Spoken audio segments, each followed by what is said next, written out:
tomorrow, and in the years to come. Every day, we put the community's long-term savings to work. Who are we? We are the Community Foundation of Herkimer and Oneida Counties. FoundationHOC.org. We're your community foundation. Working to build a vibrant region. Opportunity for all.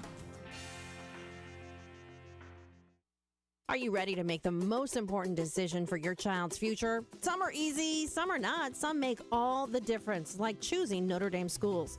Offering grades pre-K through 12, your child will be ready to learn and thrive in a challenging atmosphere surrounded by great teachers and the most current technology. Notre Dame offers small class sizes, high academic standards, and spiritual fulfillment. At Notre Dame, we foster an environment of diversity and community. Students feel supported and more confident in achieving their goals. Our students learn from each other and are challenged to grow and develop their innate talents. Notre Dame is faith-based, but everyone is welcome. If you have higher expectations for your child, Notre Dame offers a higher level experience. If you're ready to launch your child's future into the most successful career path and build the next generation of leaders, call today for a tour or visit NotreDameUtica.org. Notre Dame schools, ready to learn, destined to lead. Easy Cater presents We've Got Your Back, Up Singers. Backup singers. So right before this important meeting, I get a text from Easy Cater that the restaurant lost power. No electricity. And I'm like, are you kidding me? She said sarcastically. But Easy Cater was like, don't worry. No sweat. They got another restaurant to fill the whole order. The whole order. And I was like, are you kidding me? But in a good way. Inflection is everything. Problem with your order? Easy Cater has your back with over 100,000 restaurants. Easy Cater. Order 24/7 on EasyCater.com. We got your back. Hi, I'm Martha Stewart. Every year, more than 4 million pets enter shelters here in the United States. My friends at American Humane have been helping animals since 1877. The goal is to ensure that pets have a safe shelter, especially during natural disasters. Adopting a shelter pet allows shelters to help more animals awaiting care. Please consider adopting today and take some time to learn more about American Humane's other work at americanhumane.org. Hi, I'm Joe Carbone. Welcome to Harley-Davidson and Power Sports of Utica. 35% off or 2 for 1 on all boots, hoodies, and big and tall. First bike night of the year, May 12th, with Showtime, Piggy Pants, plenty of cold beer. We'll see you there. Welcome to Power Sports of Utica, where you can take home a brand new C4 600 four-wheeler with all-wheel drive, a winch, and power steering for $65.99. And join us May 12th for our first bike night featuring Showtime, Piggy Pats Barbecue, and plenty of cold beer.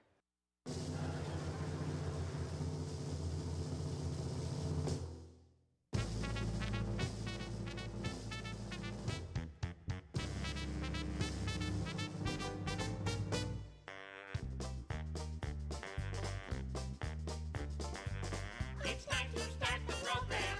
It's time to earn our pay. It's time to meet the people on the Keeler Show today. It's time to read the news and weather. Time to figure out what to say. It's time to turn the channel of the Keeler Show today.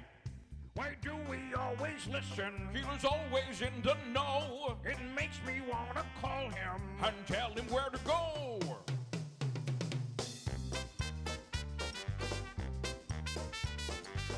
And now let's get things started. Andrew, let's get things started. It's time to get things started. On the most sensational, inspirational, celebrational, Keelerational. This is what we call the Keeler Show. WIBX 950 and 106.9 FM. This is Keeler. Well, if you're a little bit to the in the North Country or even up towards Boonville, I think, I don't know how large the front of rain is, but it does seem like we're getting a little rain to the north a little bit. Otherwise, clear skies this morning. And clear skies all week long. As Manasseh was saying, this forecast looks really nice. We've earned it. Yes, we have. I would say. It's been pretty nasty. So, and what a beautiful weekend. Warmer than it was supposed to be yesterday. Yeah, it was. It was like hot out there, you know, and I wasn't doing anything special other than walking the dog. It was like, wow, it's kind of warm. And then I hopped in my car at one point, and I know this from experience. My car is always a few degrees warmer than it actually is, but my car said it was 76, and it's usually like, you know, anywhere 2 to 3 degrees warmer. Yeah. It was But, nice. So I think we were in the low 70s yesterday. I think we did hit that mark. It was really nice. So the rest of the week, from mid to upper 60s to low 70s. Take it. Beggars can't be choosers. With sunshine. We'll Lots take to it do. with a smile. Lots to do this morning. The King's coronation over the weekend. We'll talk to Jonathan Savage from Fox News on that. Another mass shooting. It's quite clear that while I guess it could have been worse, but people, in Texas, everybody's carrying a gun. And that's not all. That also, legislation is not the solution. Everyone carrying a gun is not the solution. There is no protection when someone wants to sit from this guy just jumped out of his car. There is no protection from people dying when someone gets a gun and they just start shooting up people. This goes back to mental illness that is rampant through this country, where it's okay to just go in and shoot up innocent men, women, and children. Well, it's certainly not okay, but for some reason these people, I don't mean to say these people, but these individuals who do this think it's acceptable, or they feel like they've been wronged in their life some way, so they want to take it out on innocent people who have nothing to do. There was already a police officer there on another call. Luckily, he heard the shooting, and within a short period of time was able to get to the gunman and disable the gunman. But in the meantime, 8 people died? I mean, it's just he was just taking them out just at will, without any regard for human life whatsoever, it seems. Anyway, we'll find out more on that. Brian Nolan is the Utica School superintendent, acting superintendent, who's currently filling in for Bruce Karam. We'll speak with him this morning. Also, over the weekend, Howard Potter asked to come on and talk about the upcoming school board election and the budget vote. He would like to. Now, he's not running, but he feels there are 2 people that there are 2 open seats. The 2 people he feels that should be elected, and he'll state his case. Also, through him, and it's been available out there, and we've had it for a while. But he was sending out the report over the weekend. This was the investigator's report into Bruce Karam. And this is the investigator that Karam had appointed, if you remember. It's pretty scathing. It's rough to listen to. Yeah. And I'm going to read from it coming up this morning. And for the most part, without any, I'll just read it. You be the judge. Well, so I guess here's my question. You mentioned this report's been out there for a little while. He's on paid administrative leave. What are we waiting for? Is that either says, okay, you can come back and be the superintendent, or okay, you're no longer allowed to be the superintendent anymore? I think it's a big contract, and it's a major legal. It's complicated legally. That would be my assumption, based on any time you try to get rid of a CEO or in this case, a school superintendent. I have heard from many folks that, you got to see that, you got to see his contract. It's ironclad. He's got protections in there, but it can't be the thought that, okay, we're just going to keep him on because it's a 5-year contract. And we had talked before that every year he would get the extra year renewal. So he was always 5 years. Every other year, yeah. Every other year it would go back to 5 years. So they're not going to put him on paid administrative leave for 5 years, are they? I think the question is going to be, are you going to have to buy out his contract to get rid of him, or has he violated his contract? And I got to tell you, in the report, clearly I want to just say right up front, Karam says everything in the report is wrong. That is not true. That this is I almost feel like the storyline sounds familiar. This is basically a witch hunt. Sound familiar? He wasn't colluding with Russia, was he? I don't know. He might have been. Anyway, at one point, the audio that we played last week, which was a little tough to hear, but in there he's calling one of the principals at the school the F word. We're talking about the homosexuality. slur. That Yeah. F word. F slur. So the investigator in the report says, now listen to this,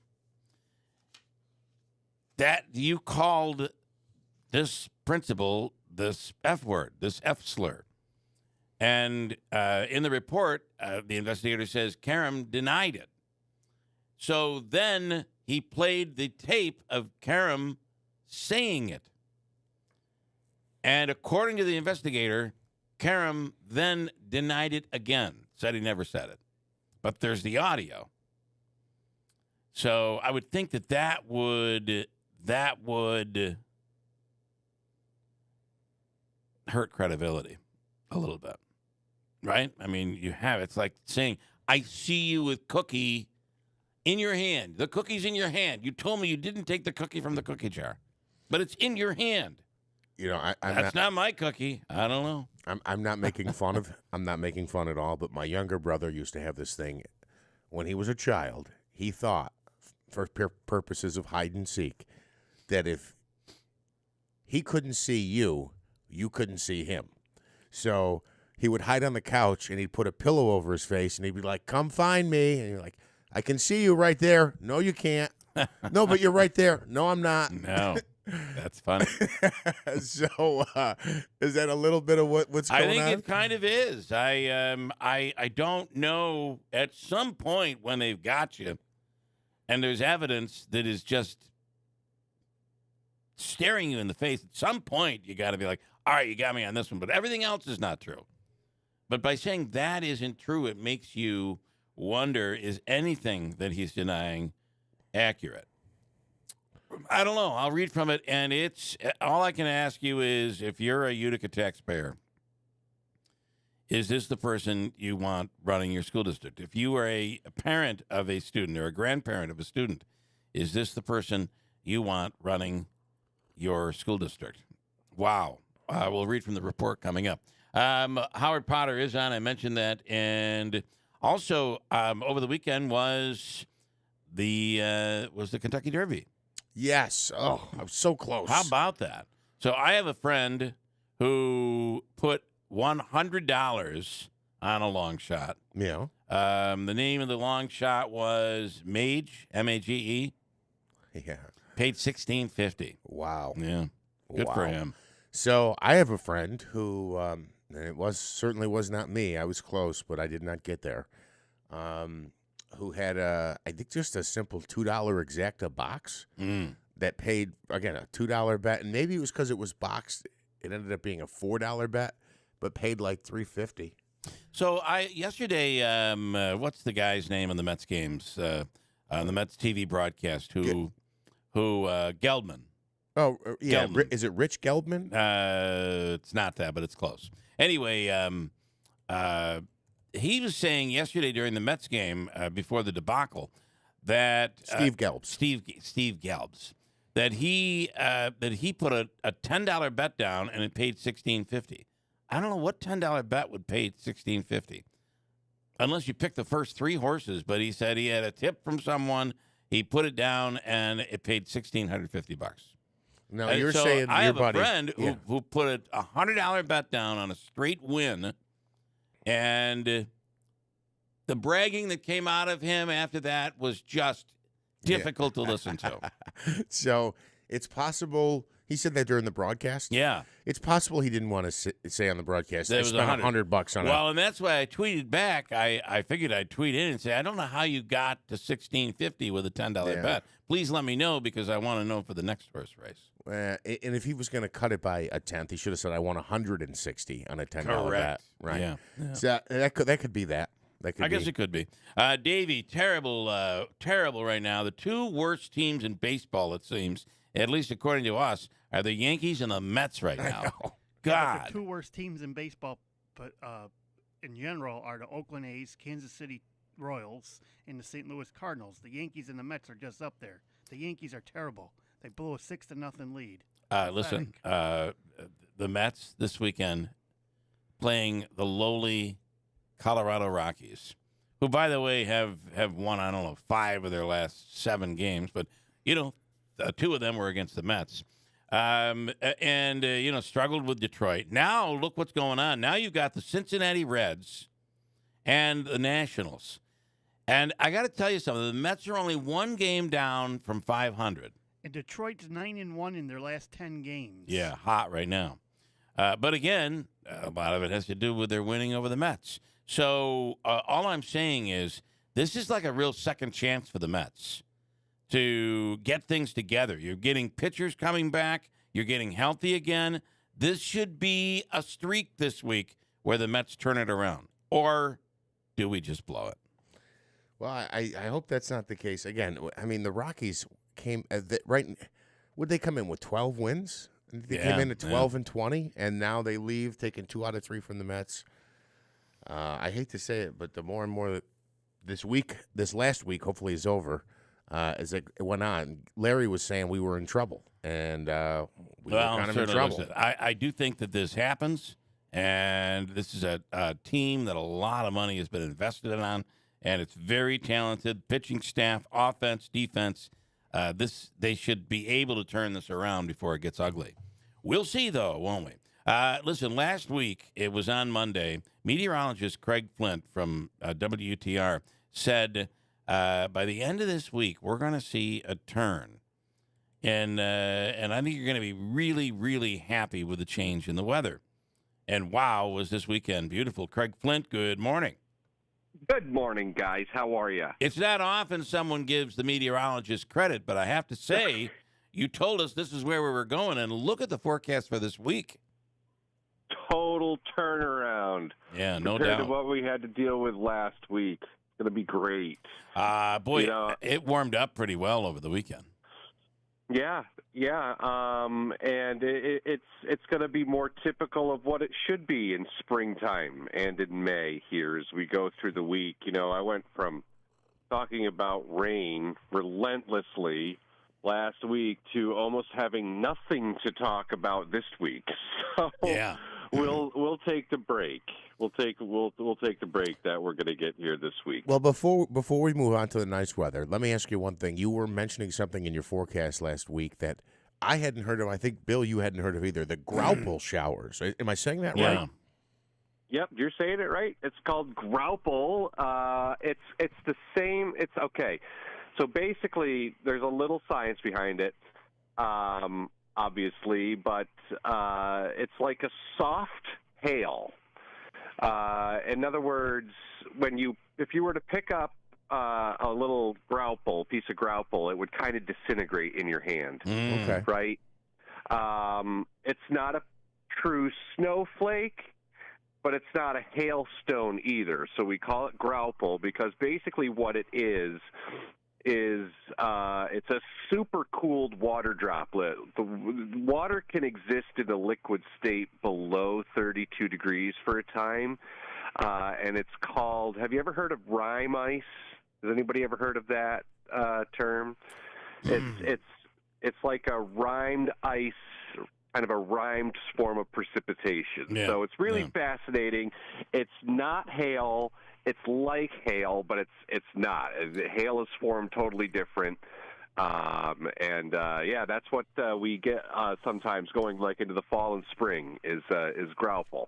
I got to say that we it's been obviously we've all seen that right over the years. But I always remember calling it it's kind of like a combination between freezing rain and hail. But never knew it was called Graupel. Yep. I got to remember that. Graupel. Okay. Will there be no Graupel, it looks like, this week? It looks like things are taking the turn. Yeah, none of that this week. We will have temperatures more typical of what they should be. So we're going to be in the 60s to perhaps the low and mid-70s by the end of the week. Dare I say maybe even a little bit more humidity. We might have to use the word muggy. Wow. Maybe by the end of the week. We'll see. Little too early to tell on that parameter, but really just a beautiful week here.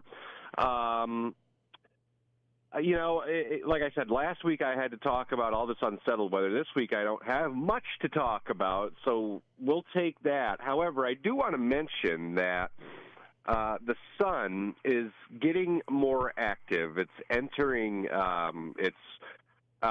its maximum in terms of a solar cycle. And what happens when that happens is you get a lot more what are called electrogeomagnetic storms. So basically what I'm getting at is there could be the opportunity tonight to see the northern lights. I've been reading about this. Yeah, that probably one of our best opportunities in a long, long time. Yeah, I mean, we haven't. I mean, there have been actually this year to date, we've had several opportunities to see it, and it's so rare because it's really hard to get the northern lights down here to this latitude.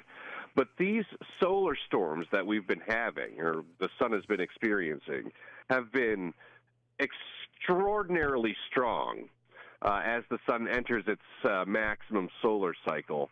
And anytime that happens, it sends the aurora even farther to the south. So we just had another one over the weekend.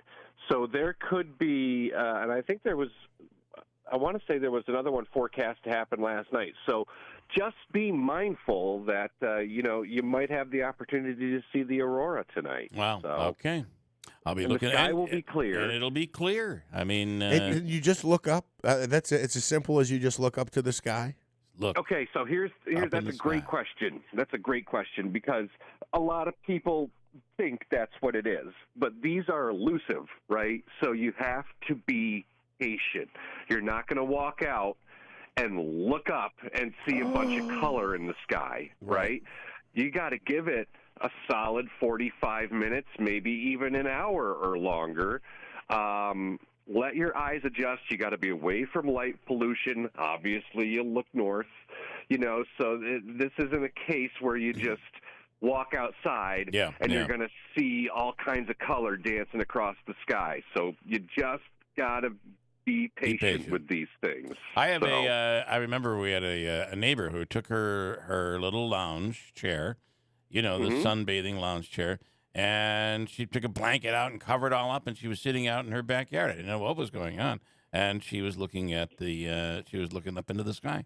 Now, this would be a perfect way for you to watch for the lights tonight. The other thing is, and I know this is not necessarily in your wheelhouse because it's so far away, but they're talking about this terrible storm brewing up off the coast of Washington State. Have you seen that? Yeah, it looks like it's going to get active again out west. I have not looked at how that storm will impact our weather, but I am aware of it. I'll have to dive more into that. Yeah, this I'm week sorry, and dude. see what's going on. If you look at the way the media is reporting it, it's like this is Katrina times like 12, a tsunami that could cause destruction. Is there any truth to that? Or is it just that's the media for you? Yeah, They got to make everything sound like the worst case thing in the world. It gets clicks. Anything that sounds sexy, they're going to put out there. It certainly gets clicks. That's where they go. You got it. Listen, for us, beautiful weather. Looks like all week long going into Mother's Day weekend. Pretty awesome. Yep, you got it. Yeah, I think Mother's Day looks really good. We will have to watch, though. There probably will be a few showers, very early call at some point in the afternoon on Mother's Day, but we'll see. There's still a lot of time for that to evolve. All right. Meteorologist Craig Flint, thank you so much. Have a wonderful week. You too, guys. Take care. Thanks. Looking really good. Oh, yeah. Gotta Enjoy take it. Enjoy it while you can, they say. Enjoy it while you can. Okay, we mentioned that over the weekend, my wife was glued to this on television, the coronation of the king. And, man, this went on and on and on. And I got to tell you something. King Charles is not the most animated, fun-loving guy. And his wife, Queen Camilla, who's now Queen, what do they call it, consort, she's doesn't look like she's the happiest person in the world. She has some deformity on her finger, and she continuously points at everybody. Like, you go over there and you move over here.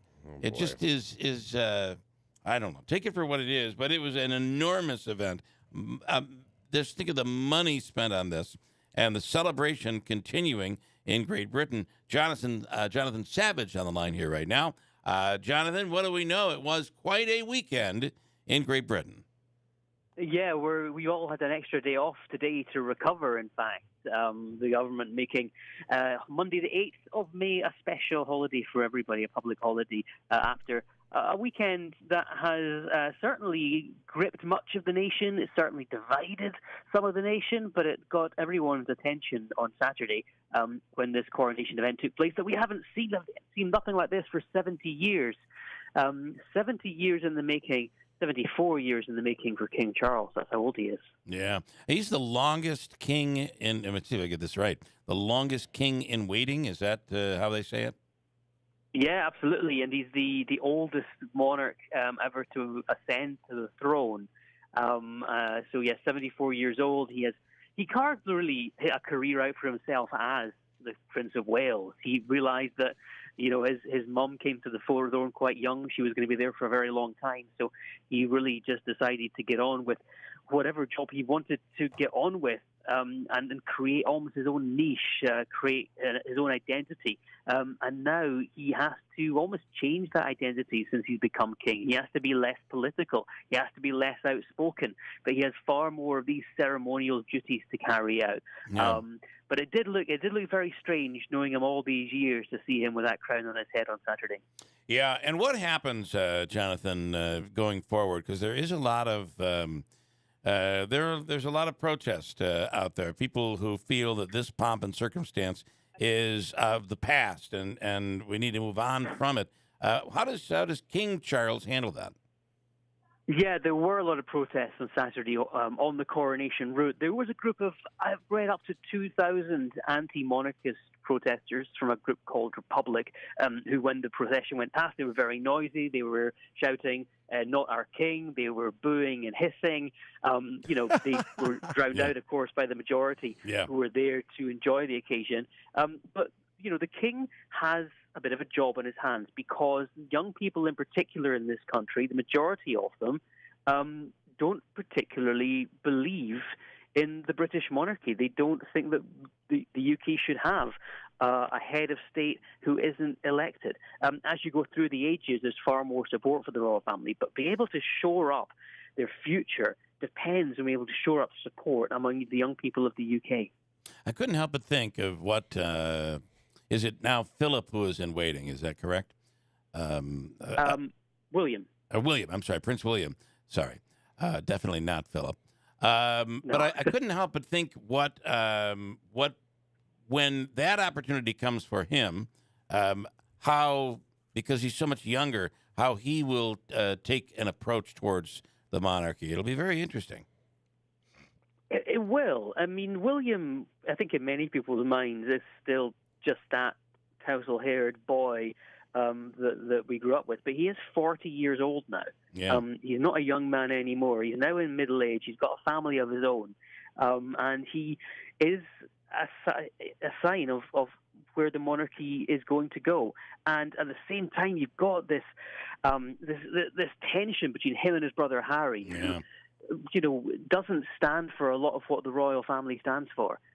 So William, he will have to choose. Is he going to be someone who is going to continue the traditions of the British royal family, or is he going to be a modernizer? Are things going to change when he finally comes to the throne? It could be, Prince Charles, like I say, 74 years old. He could live as long as his mother, or he could live not so long. So we don't know how long William's going to wait for. Yeah.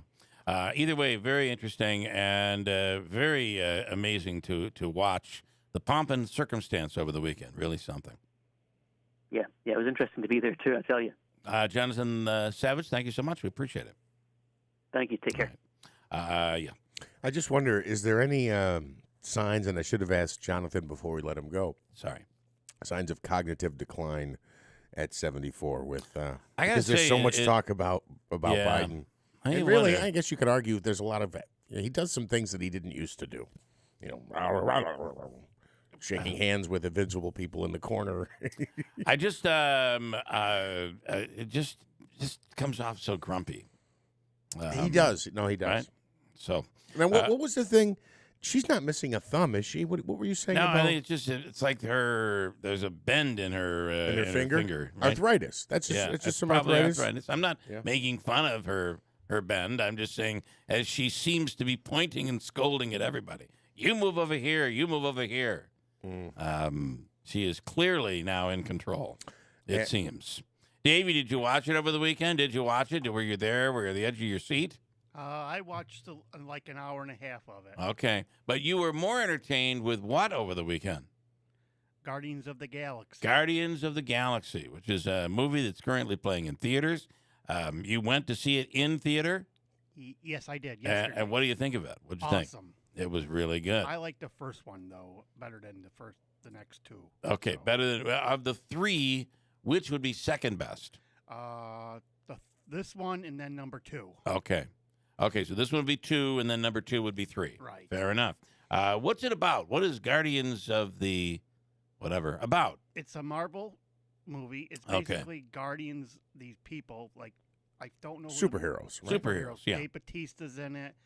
Rocket, the raccoon, is like the leader of the Guardians. They fight against all different people. Sylvester Stallone makes a cameo in this one. Okay. This is the last one, though. This is the last one. Yeah, they're not going to be doing any more. Richard says, tell Davey the Detroit Tigers are 6-4 in their last 10 games, not 9-1. Sorry. Okay. And Richard also says, you reported on a mass shooting in Texas. There were 2 mass killings over the weekend. There were. The mall shooting killed 8, and an SUV at a bus stop rammed people on purpose, killing 8. I didn't miss it. I just didn't talk about it, Richard, but that was terrible. In fact, in the beginning, they thought that maybe it wasn't done on purpose. I believe he was being tested for alcohol or may have been drunk at the time, but I didn't read that it was, they've determined, but maybe Richard is right, that he did it on purpose. But 8 people, I believe, in that one were killed as well. And it just shows you it doesn't have to be a gun, right? It's the mind. It's the demented mind of people that seems to be just all messed up right now. I don't know what's going on. And you can't completely blame COVID. I heard that a little bit over the weekend. You can't completely blame COVID because this was going on before COVID ever happened. What the people are saying that, like, I there's think a variant that changes your mind? People are messed up because of COVID. And I agree there's probably some truth to that. Yeah. But at the same time, this mass shooting and this mass killings were going on before COVID. Conservative John in Boonville says, in the Texas shooting, there was a mother who covered her young child. She was killed. The kid was alive underneath. Yeah, and when the rescuer pulled the body away, the child was unharmed under the mother, covered in her blood. Heartbreaking and wonderful at the same time. There's nothing like a mother's love. That is so sad. Yeah, happening on, Mother's Day, the week before Mother's Day, weekend before Mother's Day, terrible. But as the police officer who actually was called to the scene by his son, who was at the mall, he described that scene, and on the news last night broke down crying. It's just terrible. I mean, I don't, that scene, a mother lying on top of of her child to protect her child, and the mother has been killed. She did what she intended to do, right? Protect her child. Terrible. Okay, I don't know why this is coming up like it's still Cinco de Mayo. Of course, it is not. I don't know if you enjoyed that. Did anybody see the baby stroller hero from the news over the weekend? Mm-mm. So apparently an aunt was doing the babysitting, and she was at an Applebee's and got out of the vehicle. The baby's in the stroller, and she went to reach inside the vehicle, and the stroller took off. And she went running after the stroller, and when she ran, Davey, you saw this. Yes, I saw the video. She fell hard. Looked like she fell right on her head. Yeah. The stroller continuing to roll down the incline into traffic. And a man came out of nowhere, came running over and grabbed the stroller. The woman, she hit her head, I believe, so hard she could not get up. It was terrible. So I'm doing a quick, I did a quick search here. I got to see this. Oh, boy. Oh, yeah. She's It's totally terrible. dazed and confused. Yeah, she took a hard hit, didn't she?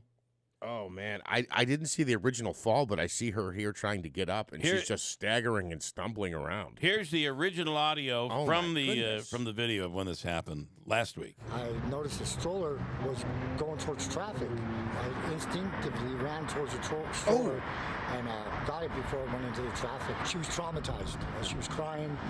She was just in shock. I believe it was the aunt that was babysitting the child. Yeah, terrible. You want an update? Now, during this interview, the guy said, listen, I may be someone who is always suspect. I'm always thinking that the guy did a wonderful thing, but he was just giving the interview. He did drop a few things. He said, I've been homeless. I've had some emotional issues, but, something like this, you don't have to think twice. Did I mention I've been homeless? There's a website out there called GoFundMe. But you know what? In a position like this, you see the baby rolling down in the stroller. You step up and you do what has to be done. He did not say I don't want anything for what I did here. Really? Yeah. Here's an update on last week's Good Samaritan, whose video blew up after saving a baby inside of a stroller racing towards a busy road. You may recall he happened to be in the right place at the right time because he was at a nearby Applebee's interviewing for a job. During a media interview, Ronald Nessman got a call saying he got the job. Here we go. Is this going to play or not? He got it. Thank you very much. Well, got the job at Applebee's. All right. Yeah, baby. Yeah. Thank you, people. I appreciate everything, guys. You would have rather had the GoFundMe, but he got the Applebee's job after all. So, listen. Well, it says here he got offered at least 5 jobs after saving that baby boy. I see another interview here where it says he saves a baby in a runaway stroller in Hesperia. Is that how you say that? And he's speaking out. I have another interview here. I mean, this guy's on an interview tour. Everywhere. He is making the most of this, let me tell you. And then over the weekend, we mentioned 2 mass killings. One was a mass shooting at a Texas outlet mall that left at least 8 people dead. Luckily, there was a police officer already on the scene. Eben Brown from Fox News to give us the latest. Good morning. Good morning. The latest is that we do know a name of the shooter. I won't say it unless you want me to, but what is interesting about the name released is that it is obviously a Hispanic name. And the immediate speculation after the shooting was that the gunman was motivated by white supremacy. What we also know is that this 33-year-old shooter was living with his parents in a house in Dallas, Allen, Texas, where this happened, is outside Dallas, and that his parents did not speak English or didn't speak it very well, neither the translator. Again, it kind of throws a little water on that white supremacy thing. But we don't know much else besides that because police and state authorities and federal authorities have not said anything beyond that. There doesn't seem to be much of a social media presence for this person. Fox News Digital, our colleagues, were able to unearth an email address, but associated with this person, but not really much came beyond that. No, couldn't really find much in the way of social media. The victims are still officially unnamed. I suspect that we will get those names soon. But from what we know, the gunman drove up to this outdoor mall and started shooting. And a police officer already on scene due to a different call heard the gunshots, ran towards them, drew his weapon and fired, killed the gunman. And if that person had not have been there, this might have gone on longer. You see the video. You literally can see the video of him driving up, getting out of the car, and just beginning.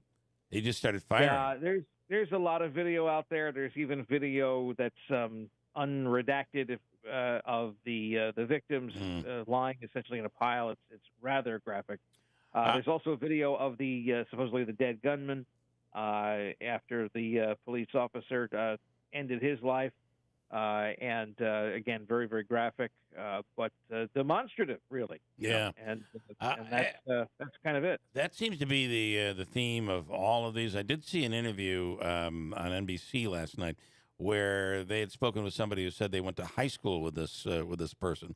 So, because I had initially thought, is this another Mexican national who may have been deported at some point? At this point, it looks like this is we're dealing with, I believe, an American citizen.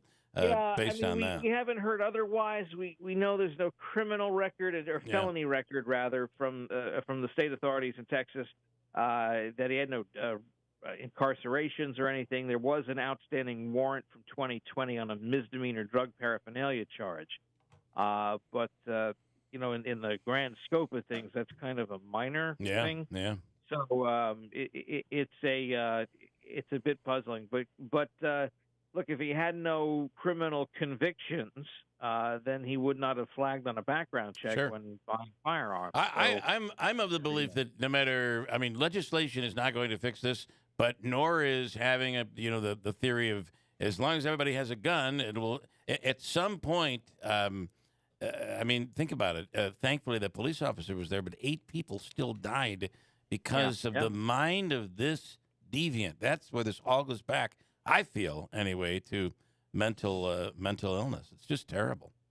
Well, certainly, obviously there's privacy issues with regard to one's mental health history and things like that. But that is a big question to ask here. Did this person have any signs of doing something violent? If we different scenario, but same scenario. If we go over to the Parkland school shooting, the gunman had no criminal record, but he was known for being violent. Right. And things weren't done. The local sheriff didn't want to prosecute because they didn't want to mess up their youthful offender numbers. They didn't. The school, they just kept putting him back on the school system as a discipline case. Well, discipline cases don't end up in permanent records usually. So there you are. I'm going to ask you. Just one quick, I see some scattered reports here of interviews with neighbors and there was a reference that he lived with his parents, and then I see here some reporting that says he had recently been staying at a motel or hotel. Any new information on that? I've got nothing more than what you're seeing right there. There's just very little that we've confirmed at this point. I know there's been some interviews with neighbors that have said certain things one way or the other. They're not necessarily confirmed. People stay at hotels all the time, so it may or may not have been pertinent, right? Maybe mom and dad finally kicked him out. Maybe that's the genesis. Who knows? Sure. Okay.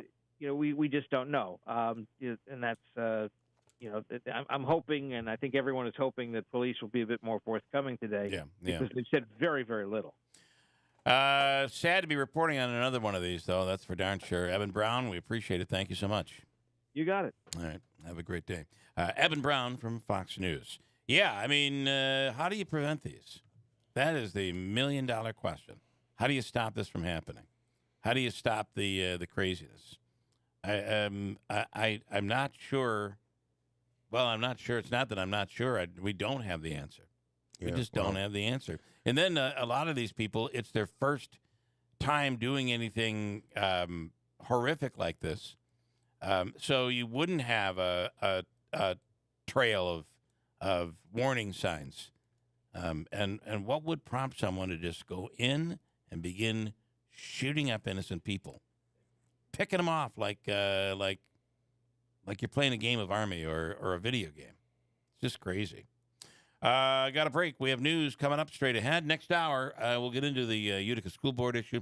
We'll start with the budget with the acting superintendent, Brian Nolan, coming up. Hello, I'm Joe Hobeika, and I'm asking for your vote for Utica School Board. As school board president, I've led the fight for a better Utica school district. During my term on the board, I've worked very hard on improving transparency, process, and procedure, which are important to students, parents, teachers, and taxpayers. Now, due to my efforts along with the board majority, checks and balances have now been restored to prevent wrongdoing. We've already put an end to no-show jobs. We now track every penny spent by the district. Overtime is monitored and abuse of the system is prohibited. And oh, by the way, we balanced the budget, filled needed positions, and did not raise taxes. And now I'm asking for your vote so I can finish the job. This vote is extremely important and your vote does count. On Tuesday, May 16th, Please cast your vote for me, Joe Habaika, and help us continue the fight for Utica's schools. Voting is from noon until 9 p.m. From the Stanley Theater Studio, WIBX 950 Utica Rome, W295DI Utica Rome, your news, talk, and sports leader, a Town Square media station. Identified and uncooperative. I'm Chris Foster, Fox News. Police in Brownsville, Texas say they aren't getting any answers from a man who drove an SUV into a bus stop yesterday morning. An eighth person died last night, all migrants.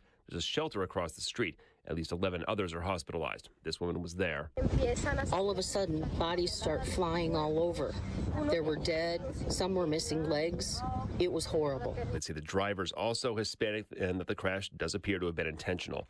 Investigators are still looking into a motive for a mass shooting at a mall in Allen, Texas. Mauricio Garcia was shot and killed by a police officer. Authorities are investigating Garcia's possible radical beliefs after he was found wearing a patch on his chest that suggests he had neo-Nazi leanings. 8 victims were killed and 7 others were injured in Saturday's shooting. The Allen Police Department says 3 of the injured victims are still in critical condition, fighting for their lives. The others listed in fair condition. Fox's Brooks Singman.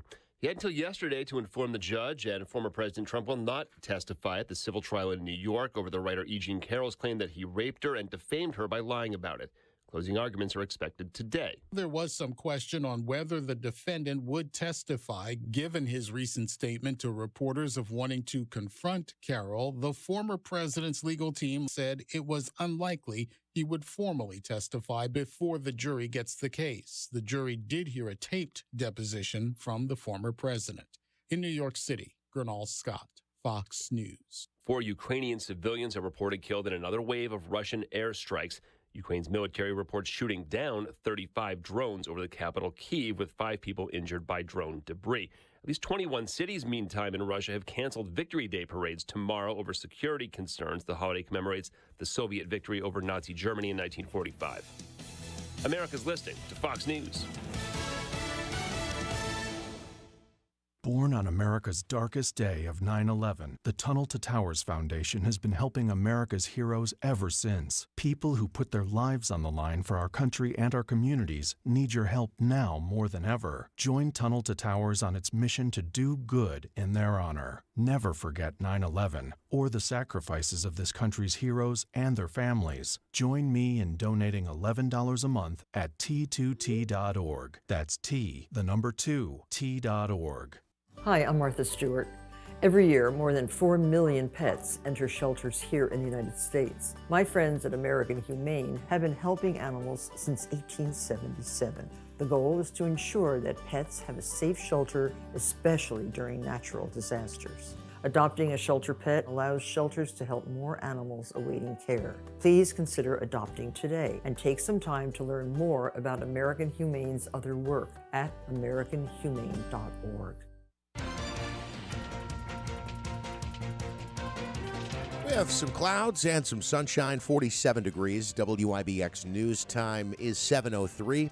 This news update is brought to you by Clinton Tractor, the leader in service, celebrating 70 years in business, 3 generations and counting. You can visit them at clintontractor.net.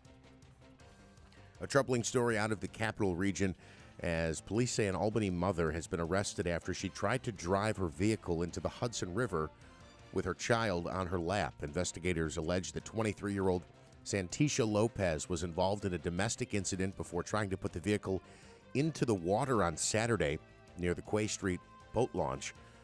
The vehicle ended up being caught on a curb, which prevented it from going into the water. Neither Lopez nor her 2-year-old son were injured. She faces charges including attempted murder and child endangerment. Meanwhile, opening statements are scheduled to be heard today in the trial of Noman Hussein. Jury selection started last week and wrapped up on Friday with a panel of 12 jurors and 4 alternates finally chosen. Hussein was the operator of the limousine that crashed in Schoharie back in 2018 that took the lives of 20 people. The trial is likely to last for several weeks. A longtime member of the New York State Assembly who represented parts of Onondaga County for decades has passed away. Gary Finch died Friday at the age of 79. He started his political career in 1979 when he became a Village of Aurora trustee. He then moved to serve 10 terms in the state legislature as the 126th district representative. That includes parts of Onondaga, Shenango, Cayuga, and Cortland counties. Memorial plans for Finch have not yet been made public. Local gas prices actually down a penny over the past week. According to AAA, the cost of a gallon of regular fuel in the Utica-Rome market is at $3.70 today. That's down a penny over the last week, but up 17 cents over the past month. The statewide average is at $3.68 a gallon. Nationally, it is at $3.54. Former Syracuse University basketball star Joe Girard III revealing where he's going to be playing next season. Girard transferring from SU to Clemson in South Carolina. Girard averaged over 16 points for the Orange this past season. He ranks third in school history with 297 three-pointers. He chose Clemson over other schools, including Louisiana State University and Brigham Young. WIBX News Time coming up on 7:06. Your Weather Center forecast calling for a gorgeous week all week, and it starts today. Mostly cloudy skies become gradually sunny by this afternoon, a high of 66. Tonight, mostly clear skies with a low of 40. Mostly sunny skies Tuesday, 64. Wednesday, sunny, 67. Thursday, sunny, 73. Friday, sunny, 75. Saturday, sunny, 72. Mother's Day on Sunday, we do have a chance of rain showers, but a chance of some partly sunny skies as well, and a high of 70. Right now, some clouds and sunshine, 47 degrees at 7:06. All right, from the IBEW 43 local sports desk, the Mets and Yankees continue to struggle. First, we begin with the Utica Comets. They saw their season come to an end at home on Friday night at the Adirondack Bank Center. The Comets lost to the Marlies by a final of 4-1, and they lose their second-round series 3-1. But another good, successful season for Utica Comets hockey. The New Jersey Devils are now back in their best-of-7 second-round series against the Hurricanes. New Jersey won 8-4, and they now trail the best-of-7 series 2-1. New Jersey will host Carolina in Game 4 tomorrow night in Newark. The Rangers looking for a new head coach. They have mutually parted ways with Gerard Gallant. The 59-year-old was only in his second year with the Rangers and made the playoffs each of those 2 seasons. The Blue Shirts did make it to the Eastern Conference Finals in 2022 before being eliminated by the Tampa Bay Lightning and held a 2-0 lead in the first round this year against the Devils before losing in 7 games. NBA playoffs, the Knicks hope to even up their second-round series with the Heat at 2 games apiece. New York will visit Miami for Game 4 tonight. They dropped to Game 3 on the road to the Heat on Saturday. The Mets losing 2 straight to the Colorado Rockies, 13-6 your final on Sunday. Joey Lucchesi started the game and allowed 3 runs over 4 innings of work. The Mets now 17-18 on the season. They open up a 3-game series against the Cincinnati Reds tomorrow. The Yankees struggling as well. The Rays won their rubber match against the Yankees, a final of 8-7. This with Garrett Cole on the mound and the Yankees leading 6-0 earlier in the day. The Yankees now last in the AL East at 18-17. They'll host the A's for the start of a 3-game series that begins tonight in the Bronx. A couple of other things to mention in sports. The owner of the Cleveland Cavaliers mourning the loss of his son. Nick Gilbert passed away on Saturday. He was only 26 years old, but had a rare genetic condition. Gilbert was most known for announcing the Cavs draft picks each year. Team owner Dan Gilbert also sent his son to the draft lottery for good luck. The Gilbert family started a foundation back in 2017 to help raise awareness and find a cure for type 1 neurofibromatosis. The condition causes non-cancerous tumors to grow on nerve pathways throughout the body. Again, Gilbert was just 26 years old. The stakes will be sky high during the NHL draft lottery tonight. The chance to select Canadian prospect and projected first overall pick Connor Bedard is on the line. The Anaheim Ducks have the highest odds to win the lottery at 18.5%. And we go to our man, Uncle Smitty, who 3 weeks in a row has picked the correct NASCAR winner. Is that right? Do I have that right? Yeah. So who won this weekend? Denny Hamlin. And But you called Kyle it? Larson was dominating most of that race, and he passed him like with 1 lap to go. And then there was a heated exchange in the pits between Noah Gragson Ross Chastain. Ross Chastain actually hit Nora Graston right in the face. Well, there was a fist fight? Yeah. Oh, really? Yeah. You can Wow. see video of it. And Denny Hamlin's doing the interview with Fox, and they show it to him, and he's like stunned. That's funny. So you called it 3 weeks in a row, and Wayne has cashed it 3 weeks in a row. Is that right? Yeah. Well, good job, Wayne. Man, you got to start placing these bets then, Davey. I don't know how, but I'm not going to. Well, you should say to Wayne, "I'll give you the tip, but you got to put in a bet for me. I got to share it with you. 10%. Maybe you do that or something. Maybe 50%. The tip's pretty valuable. This is a big deal. There was also last night, and I didn't catch it because it happened pretty late, but the Suns and Nuggets now tied at 2 games apiece. 129-124. Phoenix got the victory. After the game, Nikola Jokic apparently got pushed by the Suns owner, or he put his hand on him, and then he went at the Suns owner. He ended up getting a technical foul, I believe, after the game was over. But I don't know. That's kind of I don't know exactly how to describe this, but you cannot have that in an NBA arena. The owner comes onto the field. I understand it's his arena probably, but he can't be putting his hands on the players, and the players can't respond by trying to choke the coach. Yeah, wow. Or the coach choke the owner, excuse me. But I don't know, an ugly situation. But now that series is tied at 2 games apiece. All right. I don't know if you saw the story. Remember the man that there was the fight on Labor Day up north where the firefighter, remember the volunteer firefighter was shot and killed? The man was from Rochester. Here's the story. A Rochester man who had been convicted of murder after shooting a retired firefighter back in Old Forge, this goes back to 2020, has now had his conviction overturned. He'll be getting a new trial. And I believe attorney Frank Policelli handled his case. So the decision by the New York State Supreme Court's Appellate Division unanimously reversed the conviction of Stephen Swanson because the judge in Herkimer County failed to charge or instruct the jury on the defensive justification. Policelli can make an application for bail, which, if granted, would free Swanson until his next trial. He'd been convicted of fatally shooting the 50-year-old Scott Krempler during an argument over Labor Day weekend back in 2020 up in Old Forge. William Robertello of Oriskany was also shot during the incident but survived. Remember when this happened? This was the height of COVID, wasn't it? He was in 2021. He was sentenced to 45 years to life in prison, and that has been overturned. Wow. Maybe we can get Policelli to talk about that, see what he wants to say, if he's willing to talk about it. This hour, we'll speak, number one, with Brian Nolan. He's the acting superintendent of schools at Utica. Talk about the upcoming budget. By the way, the vote is coming up a week from tomorrow.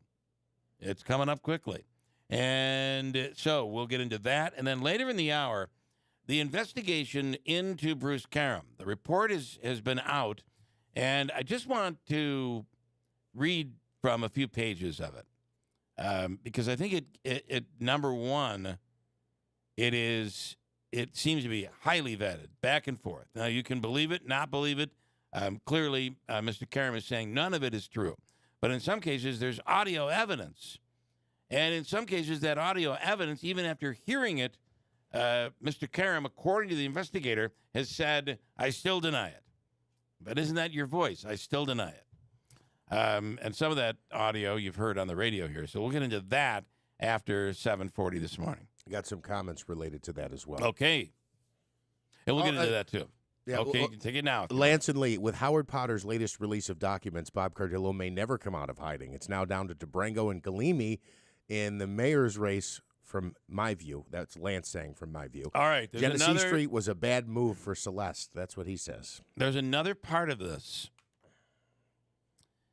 There may have been some, I interpret it as intimidation. So, and I'll read from the report coming up. According to the investigator, one of the school board members, and we don't know which one, went into former superintendent, well, he's still the current superintendent, went into Karam's office and began saying, before the investigation, he began saying, hey, I got good news for you. Karam is coming back. He's going to be back.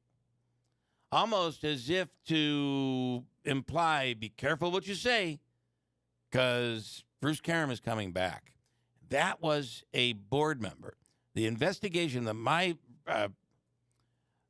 my copy of the investigative report has the board member's name blacked out. But I think it's very important to find out which board member that was. In comparison to the rest of the document, how long was the blackout? Can we try to guess how many letters are in the last name? I guess we could do that. I guess we could try to surmise. But that is pretty interesting. We'll get into all that coming up later on. Take it for what you want.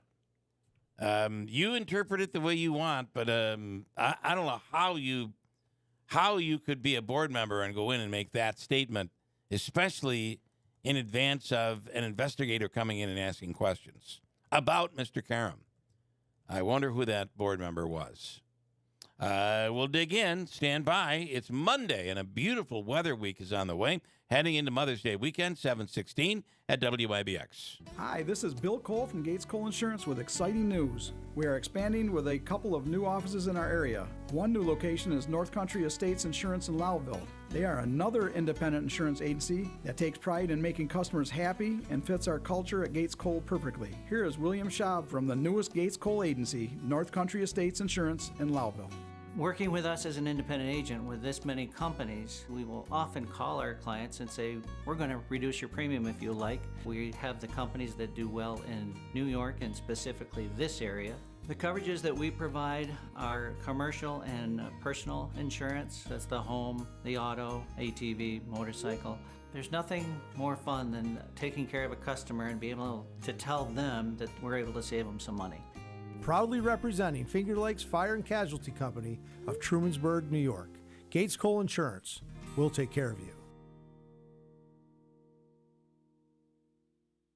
Spring is on the way, and if you're looking to make the most of it in a new RV, camper, boat, or trailer, then look to Mohawk Valley FCU. Right now, you can get up to 120-month financing for as low as 5.74% APR for any new recreation vehicle.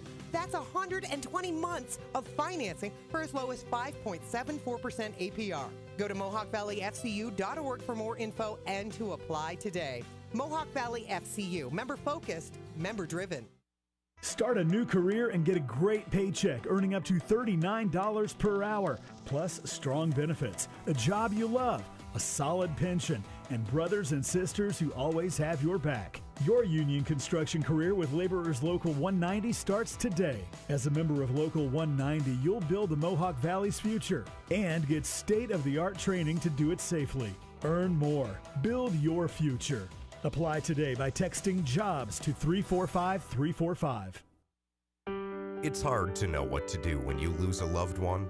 You want to provide a lasting tribute, but you need someone you can trust to help you navigate all the options. Mohawk Valley Monuments has been providing comfort and delivering quality memorials in our community for the last 85 years. Hi, I'm Benjamin Morgan. And I'm Nicole Cornacchia Morgan. Owners of Mohawk Valley Monuments. We pride ourselves in continuing to deliver the highest standards of workmanship and customer service. We strive to make things easier for you while still showing your family the utmost of respect. Start a conversation about your wishes to help make it even easier on your loved ones. Call us today and we'll get prepared together. Mohawk Valley Monuments has experience with all the local cemeteries. From simple grave markings to intricate family mausoleums, they give everyone the same personalized service. For expert memorial design, call today, 315-724-7629, or go to mvmonuments.com.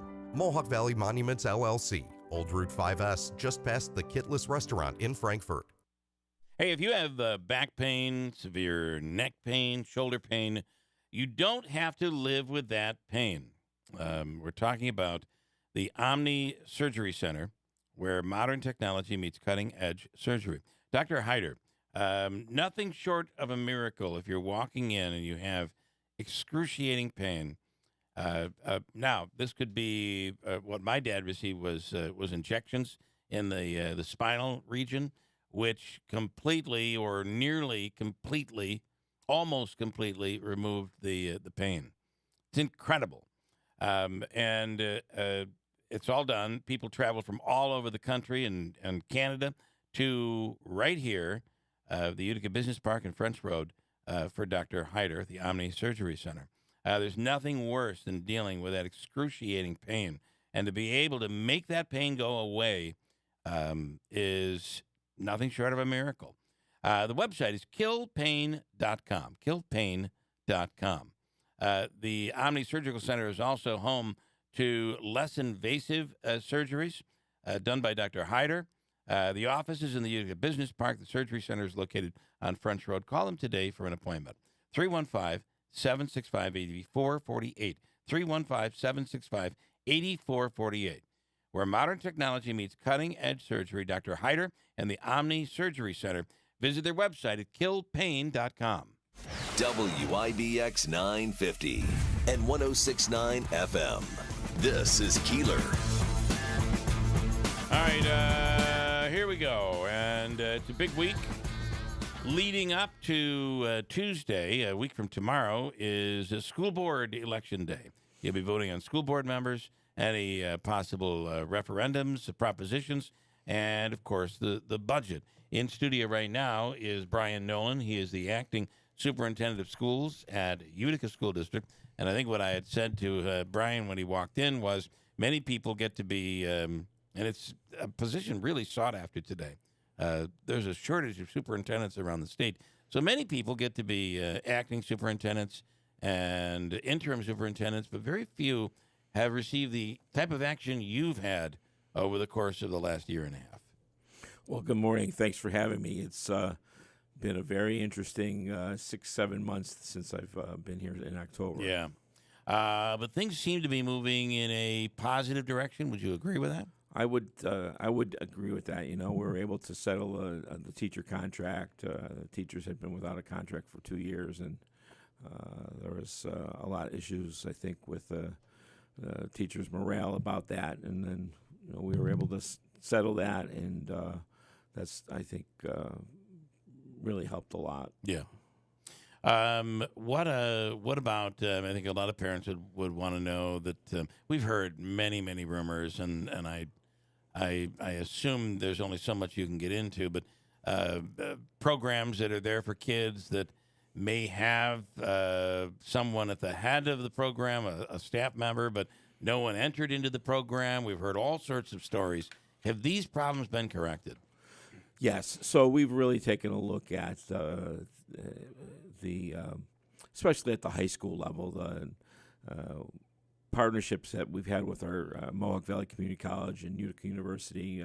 We have a really nice program with MVCC dual credit, so students can earn college credit while they're taking, in high school, taking the college course. That had been drastically reduced over the years, and we just restored substantial funding for that. We also have the Young Scholars Program with Utica University that had been drastically cut. We've restored in this budget a significant amount of money for our students for that.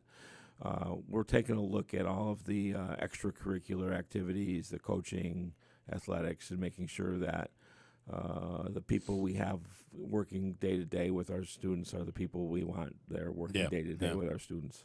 I wanted to ask, can I ask you about any of the investigators' report? Is that something you could talk about? Well, I can tell you that tomorrow night the Board of Education has a special session. They're going to have the appeals investigator present the report that he just finished up to the board. Okay. I don't know. I guess it depends on the questions that you ask me. I can. Well, we saw a copy of the report over the weekend. It was sent to me by a constituent, and in there it talks about a board member going into the district office, and before the investigation was certainly before it was complete, but it happened before the investigator came in, almost as if you'd go almost. My interpretation was reminding everyone before you speak to the investigator, remember, Mr. Karam is coming back. And it was a board member that sent that message. And there was one person in particular who was very distraught over that and actually took a couple of days off because she seems to have felt very intimidated. Are we privy to know which board member that was? I don't really know. I guess that's a legal question to ask. Okay. I know the staff member very well. It's my administrative assistant, so I'm well aware of the situation. I'm not sure I'm at liberty to discuss who that person was. Let me ask you. This: the staff member, did she feel as if it was said to her as an intimidating way to just remember what you say to the investigator? You're going to have to answer to this when Mr. Karam comes back. Do you feel that was? Did she interpret it that way? Well, I think that it was kind of after the fact because she had already had provided the investigator with information. Okay. So, some of the I can tell you this: the investigator, Mark Pettit, who was approved by Mr. Karam to conduct the investigation, interviewed over 25 people, mostly staff, but 25 people. It was a pretty extensive investigation. And I know that when there was an allegation that was made, he tried to have that charge corroborated by more than one other person. So it was a pretty thorough investigation. Mr. Pettit is. So if someone made an accusation, the investigator made sure that he had others to back that accusation Yes, up. and I think if you've seen a copy of the report, you have a sense of that. Yeah. So going back, I think there were other situations that had occurred where people were kind of under the impression that things that were said to them were in a way to either intimidate or just get them upset by making comments like that. Okay. In your opinion, as a superintendent, would it be inappropriate for a board member to do that? Well, I believe it was totally inappropriate, and I believe that the board members were instructed to refrain from making any comments about the investigation or about the suspended superintendent. So it went against the advice that they were given. Yeah. How many districts have you worked for as superintendent? I spent 31 years in the Syracuse City School District and retired in 2016. Okay. Have you ever seen anything like this? I have never in my life, as an educator, I've been in about 40 years now, have seen this type of situation. I mean, I've seen, we've in Onondaga County, we've had some situations with superintendents, but none that have ever, extended to this kind of. Yeah. Well, what do you mean by, just to be clear, with this type of situation, the fact that there's an investigation going? What do you mean by I've never seen a situation like this? So I mean, there's been superintendents who the superintendent in Ballsville just most recently who that was terrible. Had an issue at a football game with his behavior, and it was a one-time incidents like that. This situation here just. I think because it's more of a long-standing issue that's occurred here, and then people were, I think, when the complaints were made, I think people who were reluctant to speak out prior felt that there was an opening then now for them to be able to honestly be able to have their voice heard by the investigator.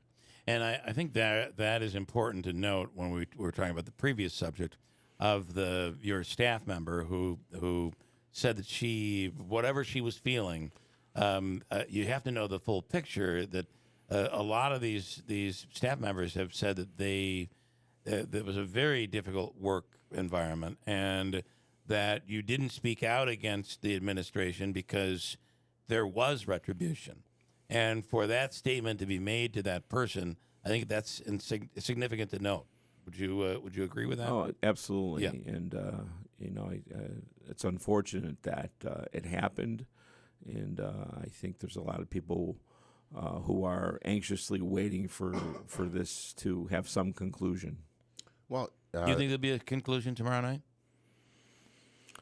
So tomorrow night is basically for the board to hear the report from the appeal person. So I just think it's more of an informational meeting. Okay. On the thought of a conclusion or wrapping up, how long do you intend to be in this position? Do you have any type of a timeline? I was supposed to be here 2 weeks, so I think it's going on. This is like COVID. We're just going to lock down for 2 weeks, and then we just deal with it for 8 years. It's going on 7 or 8 months. So I'm here to, it kind of got in. There were so many things that had to take place, and I personally got kind of deep into some of the things that we're trying to do, and we've hired a lot of new people, and we're really moving forward with a lot of initiatives. So, I respect the fact that there were people who wanted to come and work in Utica, wanted to kind of move the district forward, and are here, and some of them are here because, I as the superintendent, brought them here, and then there's just a lot of good work that's taking place in the district right now. We have a tremendous district. We have a great teaching staff. We have a great support staff. We have great administrators and great teachers, and our people that support them are just fantastic. And it has all the makings to be a really, really great school district. Can I ask you about the, I don't know if it's a reserve fund, but you've been involved in schools, as you said, for quite some time.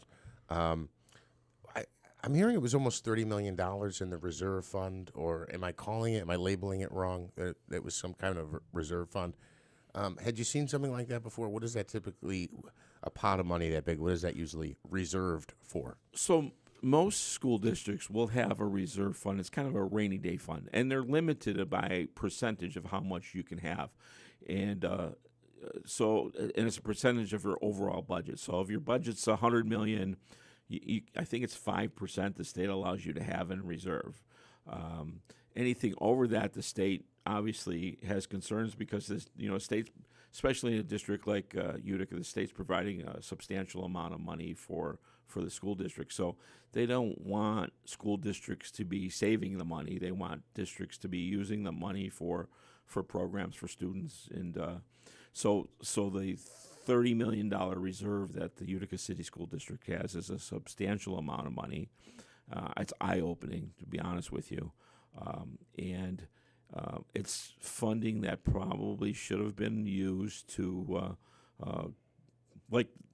for example, the dual credit program at Mohawk Valley should never have been reduced. Funding should have never been reduced. The Young Scholars program at Utica University, the funding for that should have never been reduced. So things like that. The fact that the teachers were out on 2 years without a contract probably should have never happened because the resources were there to negotiate a fair and equitable situation. So it's kind of it's troubling in the sense in moving forward because as the state just provided the district with $29 million additional dollars over last year's allocation. A lot of that had to do with the fiscal equity lawsuit that has finally been settled with the state, and full foundation aid has come. So you have a $30 million reserve, and then you get $29 million additional dollars from what you received last year. So you're sitting with this pool of money that should be, directly spent on programming for students, salaries for staff, building improvements, those types of things. Can you made reference to it earlier, the settling of the teacher contract. What's the feedback that you've gotten from that? Oh, it was a really great contract for the teachers, but it was also a really great contract for the school district. And I'll give you one example. So in the teacher contract, they had this thing called Teacher Transfer Day, where basically a teacher could say, Bill, I know you're the fourth grade teacher over at Columbus, but you're new, and I want that job. Yeah, I'm the veteran teacher. So at the end of this teacher transfer day, I say to the district, hey, I'm going to take that fourth grade job. And the trouble with that is that Bill, incredibly unsettling for Bill, Bill. the first-year teacher who was hired by that principal because they're trying to, do what they need to do in the school to keep it improved or make it that, well, they end up losing this person, this staff person, who they've invested in the year, and it's just not a way to build the type of teacher base and that you want to build when you have people who are just like kind of picking and choosing and moving around. Yeah. So we were in contract. That was one of the things in the contract we, as a district, was important for us to have removed. So we, that was. People don't understand how important that was, but it's huge. People told me that it would never happen. Like, oh, you'll never get them to agree to do that. You'll never have the teachers give up that. And I think the teachers, at least the leadership of the teachers, and then the body themselves, because when they voted pretty overwhelmingly for the contract. I think they even really realized that wasn't really good for education. What's the protocol going forward? So the protocol now is teachers can request to be on a transfer list. In fact, we're just going to be opening the window. We've made it digital, so there'll be like a Google form. They'll be able to go to the webpage, see it. They'll be able to put their name on the list, and then their name will be on a transfer list. And then when we start hiring and posting positions in June, a building principal who may have a fourth grade position opening can look at the transfer list and say, oh, here's Sally Smith who wants to be a fourth grade teacher. Let me interview that person. Then they can interview them. That doesn't necessarily mean the person's going to get the job. Yeah. But they have the opportunity. When you were describing that, forgive me, but I had a thought in my mind of I can't remember the name of it. Maybe one of you can help me.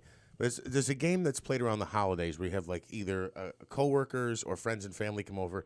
It's like 20 people and everybody brings a gift and they're varying, right? And then the way the game breaks down is at almost at any point during the game, you get to say, I don't want my gift, I want your gift. Yeah. And that's kind of almost what it sounded like you were describing with the teacher situation. Does seniority play any role in that at all? In the transfer now? Yeah. There is some language in the contract that says so if you're seniority. a senior teacher and you want to move to a third grade position and there's an opening versus taking it away from someone, that's the big change here. Yes, okay, exactly. Right. Yes, that makes sense. And one follow-up to that. Otherwise, it's just you have no bit of stability at all. Right. Yeah, that was the problem.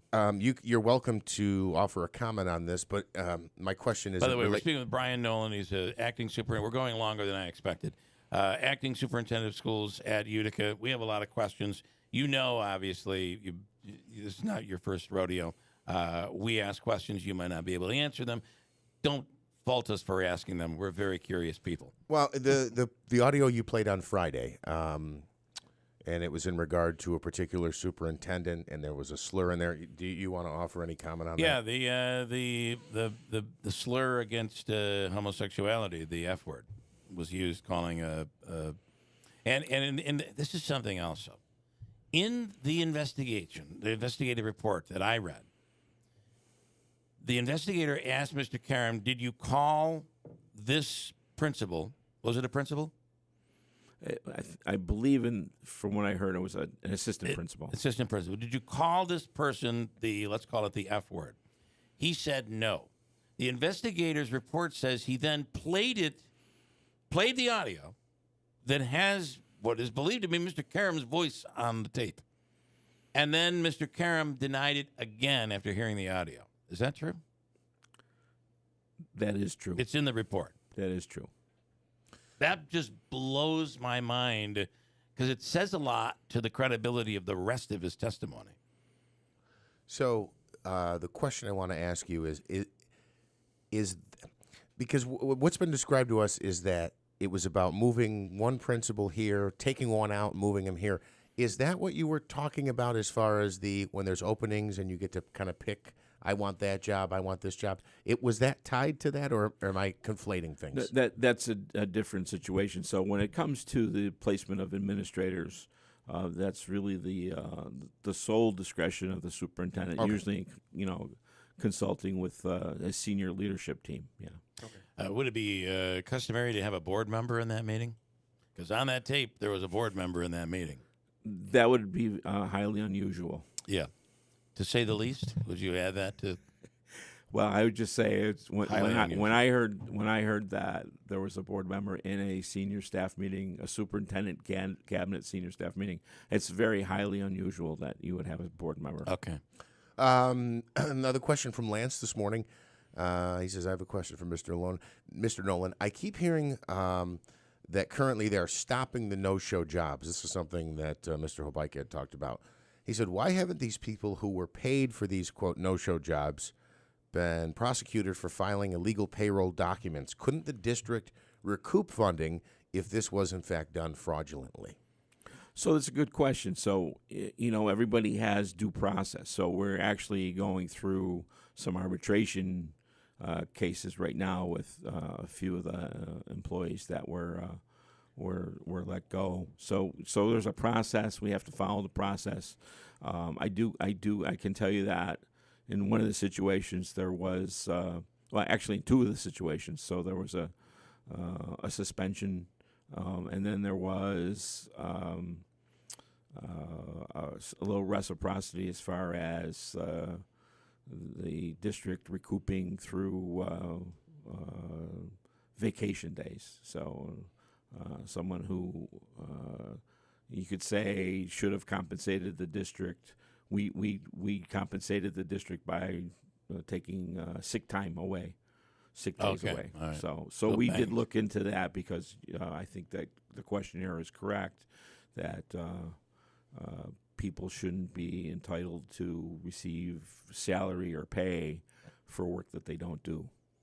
And again, can you shed any light on the current status is paid administrative leave. You are in an acting role.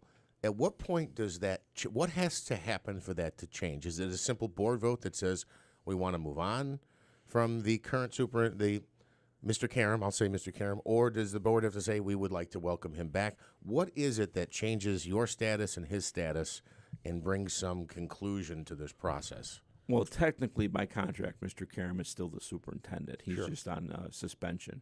But he's not going to be on paid leave for 5 years, is he? Or maybe he will be. Well, I think that Mr. Karam is entitled to due process. His contract is very clear on what that due process is, and I think the board in their due diligence has followed the due process, the due diligence, and making sure that everything that is legally stated in Mr. Karam's contract is followed, right? So you don't want to make a decision or a move that then in some way can be thought of in violating that. So it is a really time.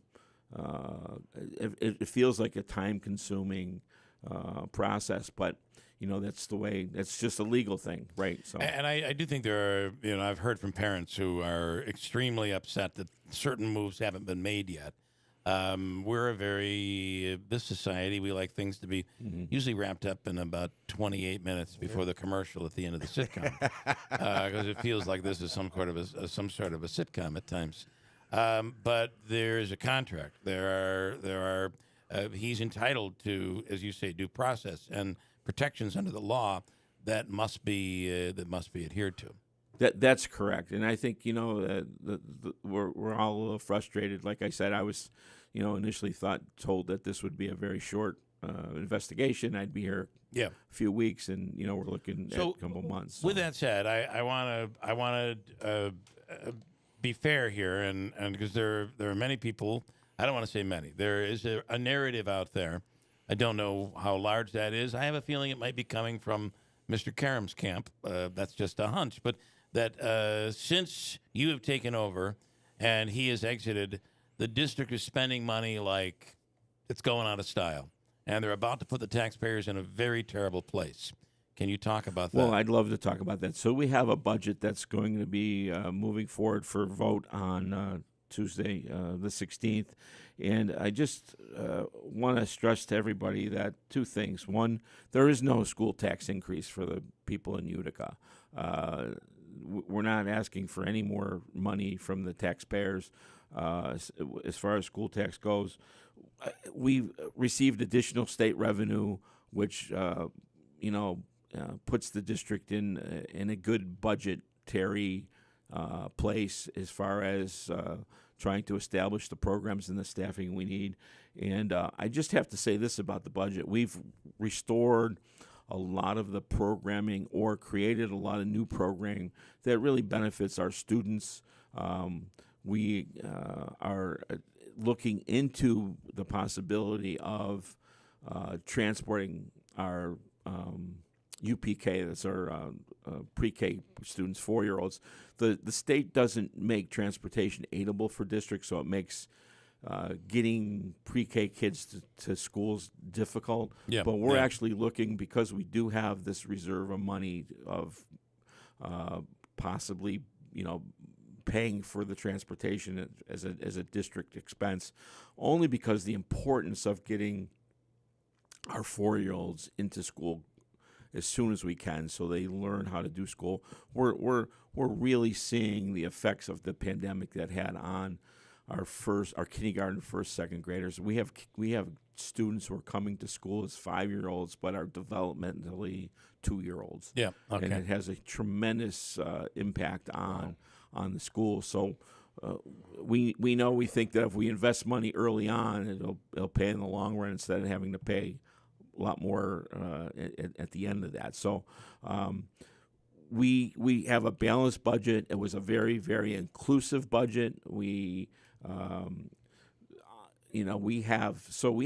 a tremendous need for special education services in the district. We're short about 29 classrooms that we really need to have to provide the kind of service that we need to provide for our students. Again, talking about the programs at MVCC, and that's just like the tip of the iceberg. But we are not foolishly spending money. We're spending money on things that need to be spent. When I got here, one of the first things I looked at was staffing. Mm-hmm. And back in November, there were 49 positions that hadn't been filled. And then I found out that those were 49 positions that were put into last year's budget that they weren't going to fill. Why is that? Why do you? I don't really know the rationale for it, other than at the end of the year you end up with this pool of money that's left over because you didn't spend it on the staffing you said, and we were tremendously understaffed. Yeah. There's also been a lot of talk out there about money that is unaccounted for. Is that true? So we just had our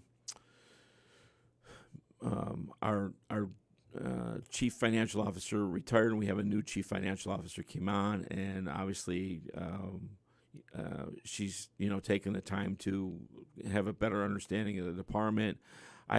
From just a really quick brush, I don't think there was any. There's nothing that we found that would indicate that there was anything that was like not right accounting principles or anything like that. One of the things we're kind of finding out is that there were some accounts that were created where there's like a reserve. Some of the reserve is like, but it's nothing it's just a matter of trying to find why that happened. Would it be enough to buy stamps? Maybe to send out. I mean, that's you know where I'm going with this, right? That there may have been a slush fund that helped certain board members get elected. I can't speak to that because I don't really have anything to okay, fair enough. Speak to that. Right. But we definitely are not spending money foolishly. And then finally, and then we'll break because I'm being told we forgot to play commercials, which is a problem in our industry. Just for the record, you seem to understand money, so you would understand that. I've also heard part of the spending money is they're paying for you. Your ultimate. I mean, obviously you're expensive, especially when you're paying for Mr. Karam as well.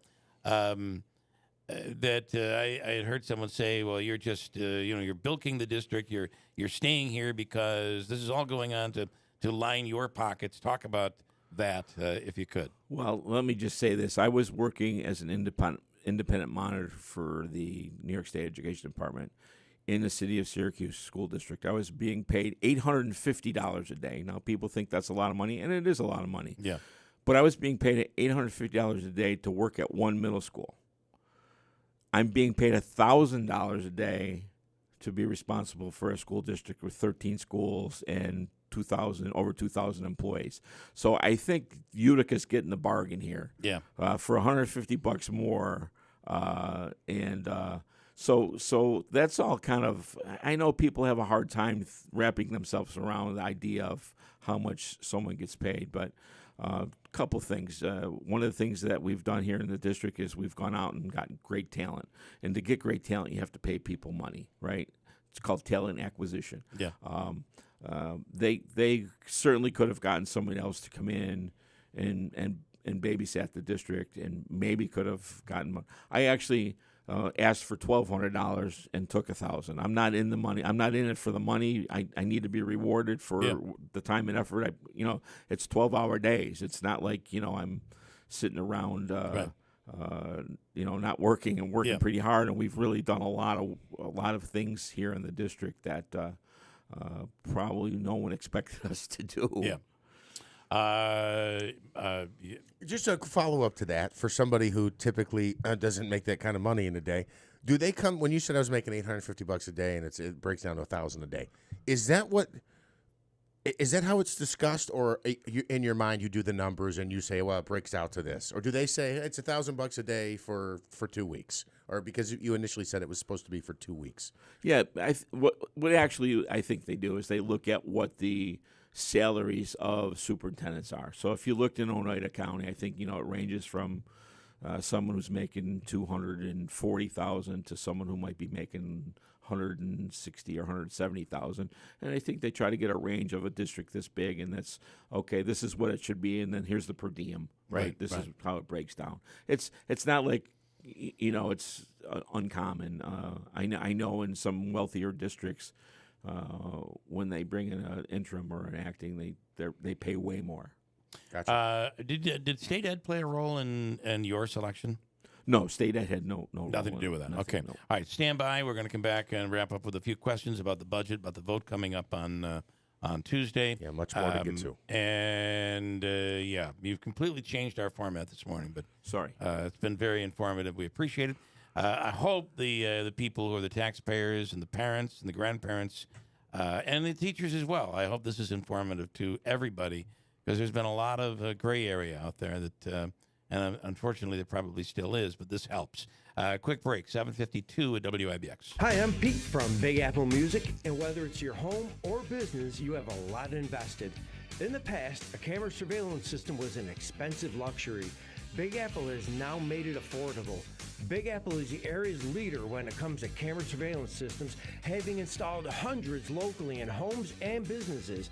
Big Apple is New York State licensed for security and camera surveillance, with most of our products sourced from American companies. Featuring Starlight Night Vision, our cameras dollar for dollar have the best night vision available. A camera surveillance system can offer full property coverage. It prevents and reduces crime, monitors high-risk areas like parking lots and showrooms, and Big Apple has a fully set-up showroom to give you real-time, realistic demonstrations of just how great a camera system can be for you. Stop in and see for yourself at Big Apple Music in New Hartford.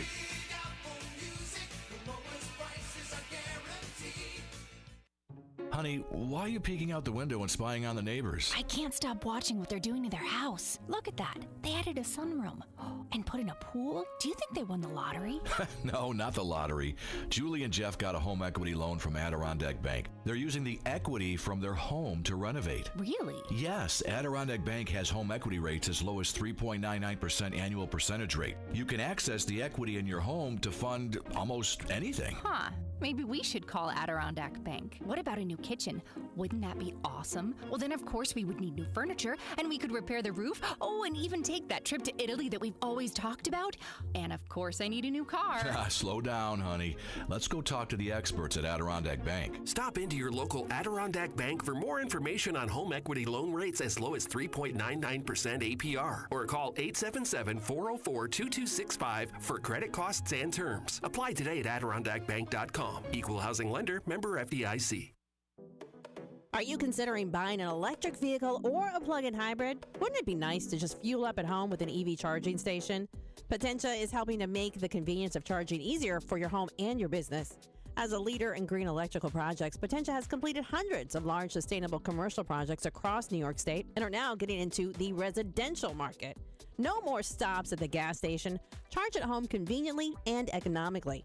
With New York State's zero emissions mandate by 2035, Potentia can help design, supply, even install residential and commercial EV charging systems at your home or your business. From permitting and design through the complete installation, it's as easy as 1, 2, 3 with a turnkey EV charging solution with various packages and options available. They guarantee your satisfaction with all their products and their workmanship. Visit Potentia at 4685 Middle Settlement Road, New Hartford. Give them a call at 315-765-6184 or view their website at potentiamanagement.com. I want to tell you about Ricky Z, and right now, Steve Punny Mazda is their Move to Mazda sales event. I love my Mazda. Walked in one day just to tour the facility, and Rick is good, and the treatment is really awesome, and I drove out with a beautiful Mazda. Love it. 0.9% APR financing right now, up to 36 months on all new 2023 Mazda CX-30s, CX-5s, and CX-50s. It might be time for you to begin driving an award-winning Mazda. Come to see Rick or any of the fine people at Steve Ponte Mazda in their Move to Mazda sales event. From the dealership that's achieved first place nationally in customer satisfaction, Steve Ponte Mazda, Commercial Drive in Yorkville. WIBX 950 and 106.9 FM. This is Keeler. All right, in studio we have the acting superintendent of schools at Utica School District, and Brian Nolan is that person. The school vote is coming up on a week from tomorrow. There are 2 open board seats, as well as the budget. Any propositions that are on this budget? Just the budget for the public library, which I hope everyone also supports. So school budget and public library.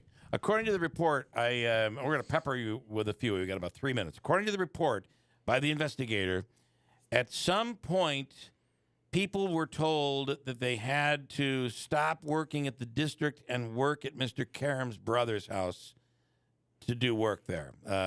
Is that in the report, and has that been verified, corroborated? What do we know? Well, as you know, the report is out, and so that is in the report that there were people who were asked to do some masonry, concrete work in a patio. So that's in the report. Stop.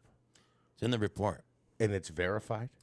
Well, it's as you said, there are witnesses, more than one, claiming that this is that they were the ones who actually did it. Mr. Karam, I believe, in the report also has denied the allegation. However, that's an interesting accusation to make. And you have at least somehow I missed that two or one. three people who have corroborated that. Yes. Okay. That's true. How important is it for people to get out and vote on this budget? So I think that people really need to understand that this is a kind of a transformative budget in time for the Utica City School District. I just want to point one thing out that people are saying that we're spending money. So we budgeted our proposed budget. We budgeted from our state aid projection for $209 million, and the budget was just settled last week. So our runs that we received from the small city schools, but also from our legislature, projects us receiving $212 million. So we're going to receive like $3.2 million more than we projected for this budget. We haven't touched the $30 million reserve at all, You've not. We've not. Most of the increase that came in this budget was the $29 million that we received in additional state aid funding. Okay. So it's really hard to. It's really hard. So what I want people to understand is we have a couple budget presentations starting this week. Please come to a budget presentation, ask questions.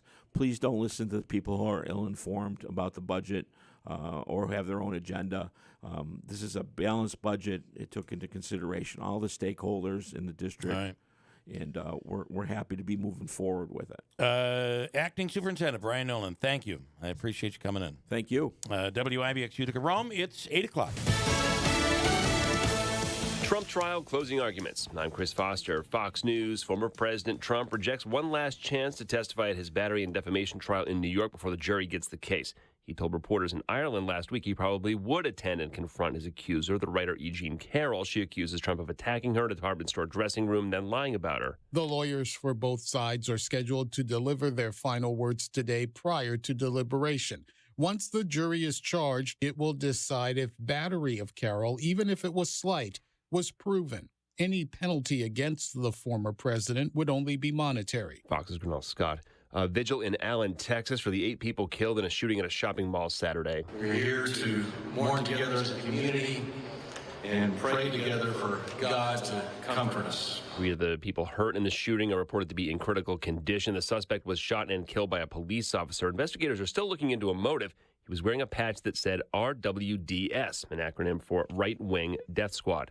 Police in Brownsville, Texas say a man who drove into a bus stop near a shelter used by migrants is not cooperating with the investigation. An 8th person died last night. North Carolina Governor Roy Cooper, a Democrat, says he will veto a bill banning most abortions there after 12 weeks of pregnancy. Governor Cooper, appearing Sunday on CBS's Face the Nation, said part of the problem with the bill is an increase in abortion-related regulations. It's going to prevent many women from getting abortions at any time. Cooper's veto could be overridden by Republican supermajorities in the State House and Senate. But because those supermajorities are only by a single vote in each chamber, he hopes to educate the public about the bill to put pressure on legislators. Fox's Kevin Ureski. Nearly 29,000 people are forced from their homes by wildfires in Alberta, Canada, the western part of the country. And kids in Marlborough, Massachusetts need a ride to school today. Bus drivers are on strike over pay. America's listening to Fox News. Born on America's darkest day of 9/11, the Tunnel to Towers Foundation has been helping America's heroes ever since. People who put their lives on the line for our country and our communities need your help now more than ever. Join Tunnel to Towers on its mission to do good in their honor. Never forget 9/11 or the sacrifices of this country's heroes and their families. Join me in donating $11 a month at T2T.org. That's T, the number 2, T.org. Hi, I'm Martha Stewart. Every year, more than 4 million pets enter shelters here in the United States. My friends at American Humane have been helping animals since 1877. The goal is to ensure that pets have a safe shelter, especially during natural disasters. Adopting a shelter pet allows shelters to help more animals awaiting care. Please consider adopting today and take some time to learn more about American Humane's other work at americanhumane.org. We have mostly cloudy skies, some sunshine trying to mix in as well, up to 49 degrees, and looking at mostly sunny skies by this afternoon with a high in the mid-60s. A closer look at your forecast coming up in just a few minutes. This news update is brought to you by Clinton Tractor, the leader in service, celebrating 70 years in business, 3 generations and counting. You can visit them at clintontractor.net.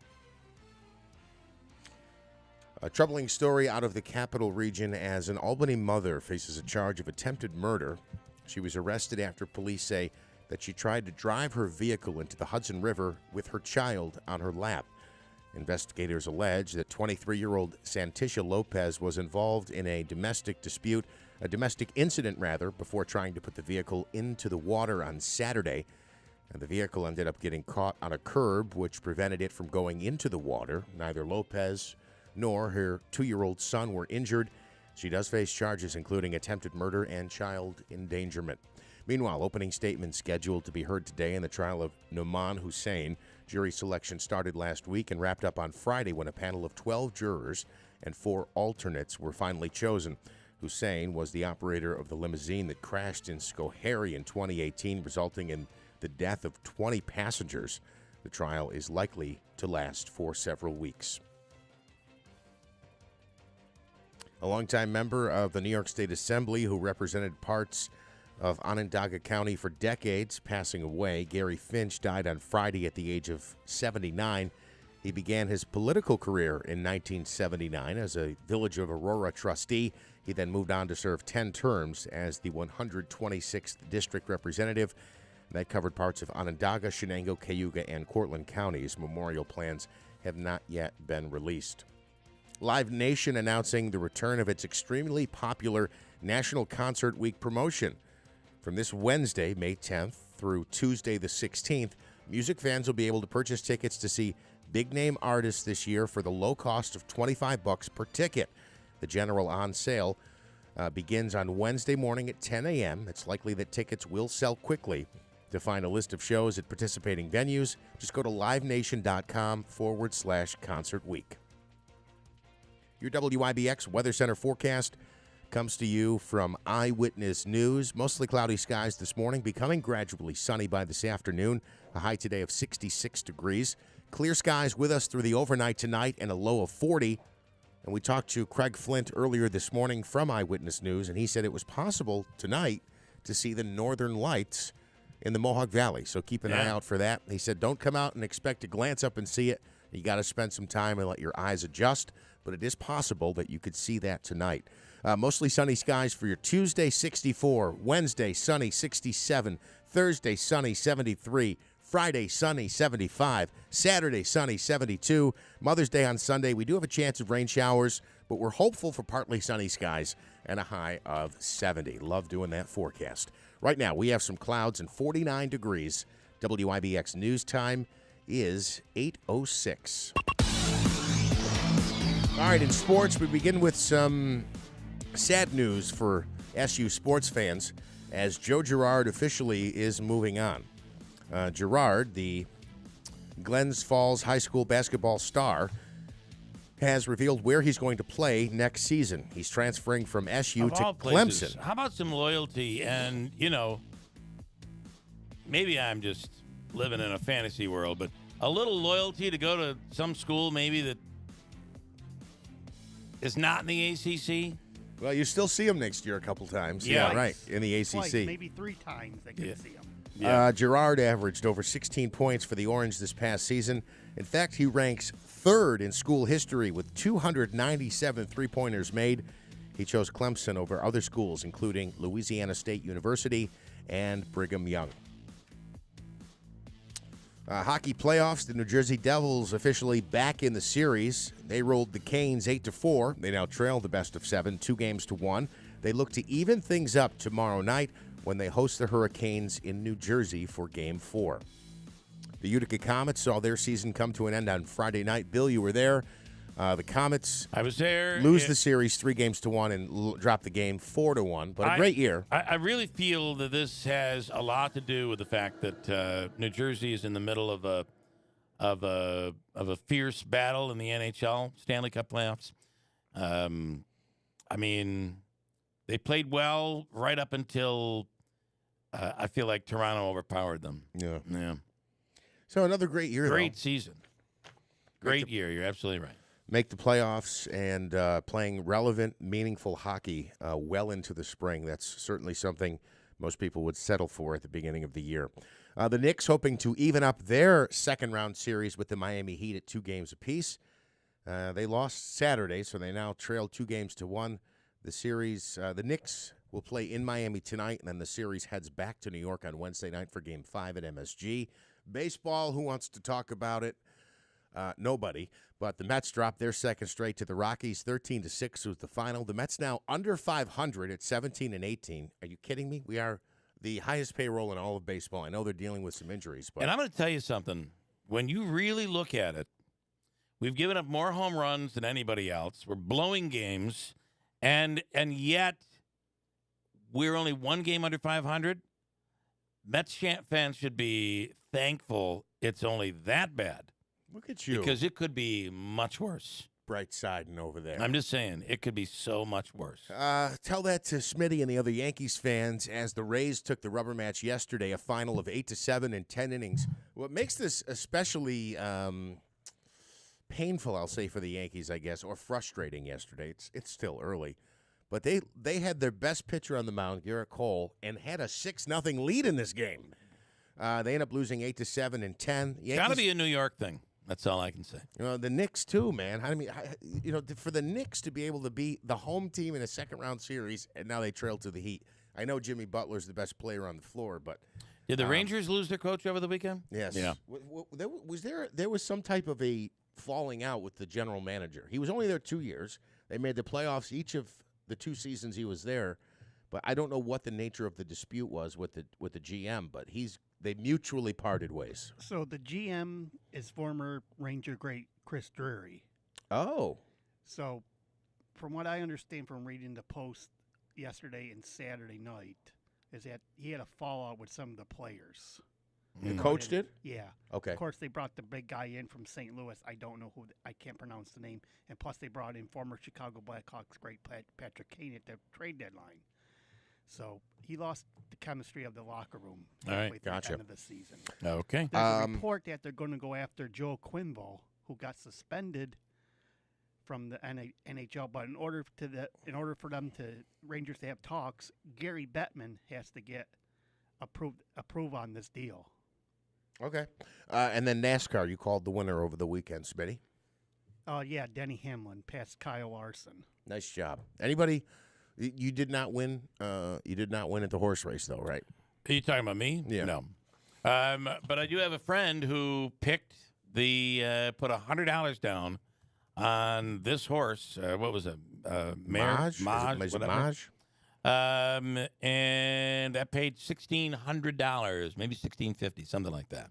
Do you think that they dragged that out with the coverage of the Kentucky Derby? It was awful long. Is it your first time watching? Yeah, because it's a day-long event. It's always been that way. They begin coverage at 12. At 12 noon. The race right. doesn't go off till just before 7. My mother, I talked to my mother at like 2 o'clock. It's a 90-second race. Like 2 o'clock, I talked to my mother, and she's like, yeah. I said, the Kentucky Derby's on tonight. She said, yeah, I just saw it. I'm like, nope. That's one of the many races that'll run during the day today, but that's not the big one. And to be more accurate, actually, it's not a 90-second race. It's basically a 2-minute race. I think the winning time was 2 minutes and 1 second. But can you imagine to pick that winner? It's just the underdog won last year too. A long shot won last year. I was going to say, Scott did not give us this horse, right? No. Okay. He predicted the favorite that was scratch earlier in the morning. Yeah. Well, I'm going to tell you, they lost like 2 or 3 more horses. There's going to be some massive investigating going on with this. It's going to be something to find out. But this was all created. This probably wouldn't have happened had there not been all the deaths. Right? Yeah. It'd be interesting to see if he's going to be running in 2 weeks. Okay, listen. What we just heard in the previous hour for the school district in Utica is crazy, right? And this report, it's unbelievable. I cannot believe.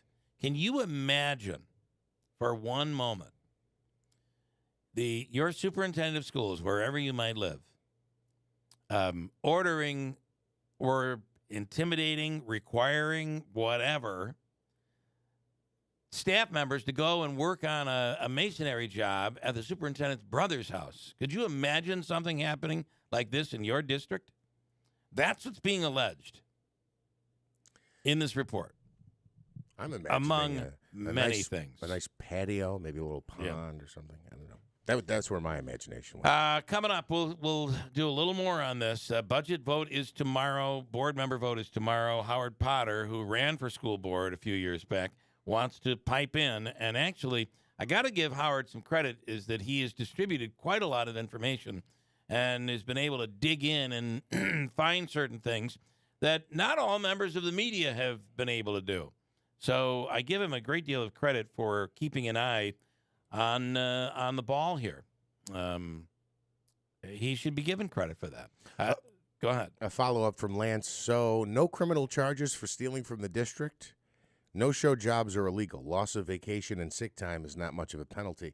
But I believe what Mr. Nolan said was there's a process that has to play out, right? I mean, those are allegations. We know based on conversations that we've had on the radio with the district attorney that there is an investigation, a criminal investigation going on. And we learned that when Scott McNamara said, I think my question was, is there an investigation, a criminal investigation into Mr. Karam in the Utica School District? And I think Scott's answer was, I can't talk about that. And then a few seconds later, he said, that should be your answer. So it's a very telling answer, yeah. Yeah. So take it for what it is. It's going to be very interesting to see where things go. But as of right now, it does seem like things have been cleaned up at the Utica School District. And a thank you to Brian Nolan for taking the time. This was supposed to be a quick little interview this morning, and it lasted the hour. So we appreciate his time. Okay, let me talk about time. It is everything when it comes to selling a home. So in 2023, if you're thinking about selling your home, expect a lot of time to be spent. And to know that you have a listing agent that's going to help you carry the ball forward, that is everything. And that's River Hills Properties. It's all about these services they provide from start to finish. From the very beginning, when you decide to sell your home and you choose them as your listing agent, they go to work, and they're working for you every step of the way right until the closing and when it's all said and done. That's the River Hills way. They create the book, 40 to 100 pages filled with details about the home. Your photos are a level up. Your video is a step up. Every step of the process, whether it be the inspection, every step of the way, they are with you and assisting. And every time your house is shown, your listing agent is there to answer questions. Before that, to make sure the lights are on, the house is tidied up and ready to go. They'll even put chocolate chip cookies in the oven if that's what you want.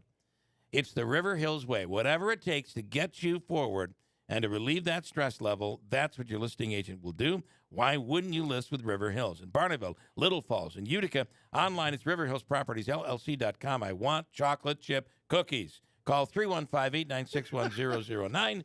Nobody sells homes like River Hills Properties. New Holland Workmaster Compacts and Boomer Tractors at Clinton Tractor are tough on jobs and easy on your wallet.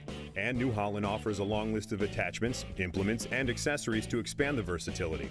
Add a loader, backhoe, mid-mounted mower, or brush cutter to take care of your land, yard, or job site. These implements add to the reasons why Workmaster Compact and Boomer Tractors are the best for the money. We are the leader in service, Clinton Tractor. ClintonTractor.net. Those April showers could bring May hot tubs. It's about time you treat yourself to a luxurious new spa from Strong Spas. Visit their huge showroom and choose from over 100 spas in stock and priced to move fast. This summer, get ready to relax. You deserve a brand new spa from Strong Spas. Visit their ginormous showroom inside Sangertown Square, New Hartford. Special financing available for credit qualified buyers. Strong Spas. Experience the difference for yourself. Hurry, these spas won't last. Do you have heart failure and often hear, "Those stomach issues ruined your birthday"? "You're too tired to play catch, Grandpa." Sweetie, you haven't touched your tools since the carpal tunnel syndrome diagnosis. If these seemingly unrelated symptoms sound familiar, talk to your cardiologist and ask about transthyretin amyloid cardiomyopathy, or ATTR-CM, a rare and underdiagnosed disease that gets worse over time. Learn more at connecttoyourheart.com. That's connecttoyourheart.com. Sponsored by Pfizer. Hi, I'm Joe Carbone. Welcome to Harley-Davidson and Power Sports of Utica. 35% off or 2-for-1 on all boots, hoodies, and big and tall. First bike night of the year, May 12th, with Showtime, Piggy Pants, plenty of cold beer. We'll see you there. Welcome to Power Sports of Utica, where you can take home a brand new C4 600 four-wheeler with all-wheel drive, a winch, and power steering for $65.99. And join us May 12th for our first bike night featuring Showtime, Piggy Pat's Barbecue, and plenty of cold beer. Hello, I'm Joe Hobeika, and I'm asking for your vote for Utica School Board. As school board president, I've led the fight for a better Utica school district. During my term on the board, I've worked very hard on improving transparency, process, and procedure, which are important to students, parents, teachers, and taxpayers. Now, due to my efforts along with the board majority, checks and balances have now been restored to prevent wrongdoing. We've already put an end to no-show jobs. We now track every penny spent by the district. Overtime is monitored and abuse of the system is prohibited. And oh, by the way, we balanced the budget, filled needed positions, and did not raise taxes. And now I'm asking for your vote so I can finish the job. This vote is extremely important and your vote does count. On Tuesday, May 16th, please cast your vote for me, Joe Hobeika, and help us continue the fight for Utica's schools. Voting is from noon until 9 p.m. Hi, I'm Martha Stewart. Every year, more than 4 million pets enter shelters here in the United States. My friends at American Humane have been helping animals since 1877. The goal is to ensure that pets have a safe shelter, especially during natural disasters. Adopting a shelter pet allows shelters to help more animals awaiting care. Please consider adopting today and take some time to learn more about American Humane's other work at americanhumane.org. If you own a small to medium-sized business that kept employees on payroll through COVID, you may have a big cash refund waiting for you. The Employee Retention Credit is a tax credit of up to $26,000 per employee. The experts at RefundsPro.com specialize in cutting through the red tape of qualifying for this government program, and there are absolutely no fees unless you receive a refund. Get started today with a free 5-minute questionnaire at RefundsPro.com. That's refunds with an S, pro.com. WIBX 950 and 106.9 FM. This is Keeler. All right, a lot of focus this morning on the Utica School District, and it is getting very, very interesting. We know there has been a criminal investigation. What's going to happen with that? I don't know. Right now, Bruce Karam is on paid administrative leave. There's a big meeting tomorrow night when this actual report, which is public, it's available online. Howard Potter sent me a copy of it over the weekend. Reading it is incredible. There are some redactions in there that I wish weren't there. I'd like to see some certain names. And Howard, good morning. Morning. So one of the issues is that they're in, and I'll read from this in a second, and we'll get into it, but there's a board member that is named, although that name is redacted. Why I think it's important to know is we need to make sure that board member is not Bob Cardillo. Yeah. Right? I mean, because Bob is running for mayor. That would play a major role in, I would think, in that race as well. So, Howard, you're on. You ran for board. A board seat, you did not win. You found some things that were inconsistent. I know that you were just telling us here you reported them to Mr. Hobeika, and what happened there? Explain what that situation was. Well, the day of the election. This is last year, right? Last year's election. I was going site to site, checking on things, learning, because it was my first year ever running for a position of that magnitude, which was a good experience overall in the end. But when I got to Proctor, I noticed a lot of irregularities of, I started watching absentee ballots being opened, some of the people that were in charge of the the polling site. During the election, absentee ballots were being opened. Yes, and they're not supposed to be open until 9 p.m. Right. You heard that, or you saw that? I physically saw. Okay. And then I got reports from poll watchers that it was happening at other sites, and it was between the hours of 1 and 3 p.m. at multiple different locations where they started being opened. And the reason why it's important is because we're supposed to have our poll watchers there to verify signatures, make sure, and any discrepancies to then have that vote. Well, you want both sides, and when those are open, you want both sides. Exactly. Being able and you should be doing view it. one at a time, so all poll watchers for all candidates have a fair shot at watching it. Yeah.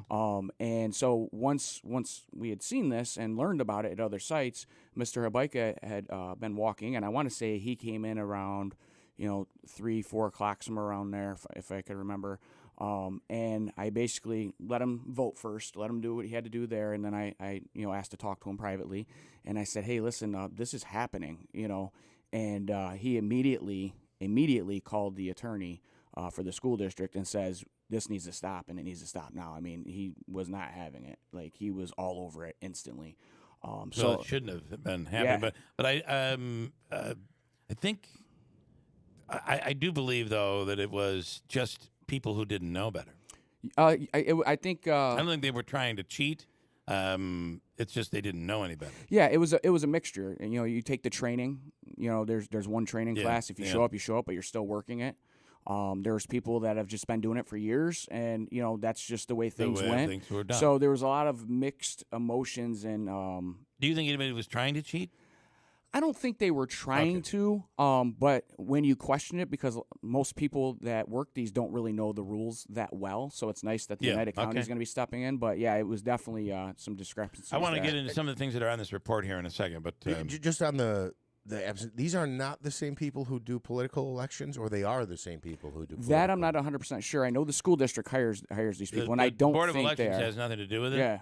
And I don't believe. And however, it's possible someone could be volunteering here and volunteering over there. That's possible, but it is not run by the Board of Elections. And then you said you were happy to see that Oneida County would be stepping in. Explain what that means. Basically, from my understanding, the school district has they're working with Oneida County to help create a better management system for the election and training for the people working. So people know what to do. And we are talking with Howard Potter, who was a candidate last year. He's been very involved in the school board. He's appeared on this program numerous times.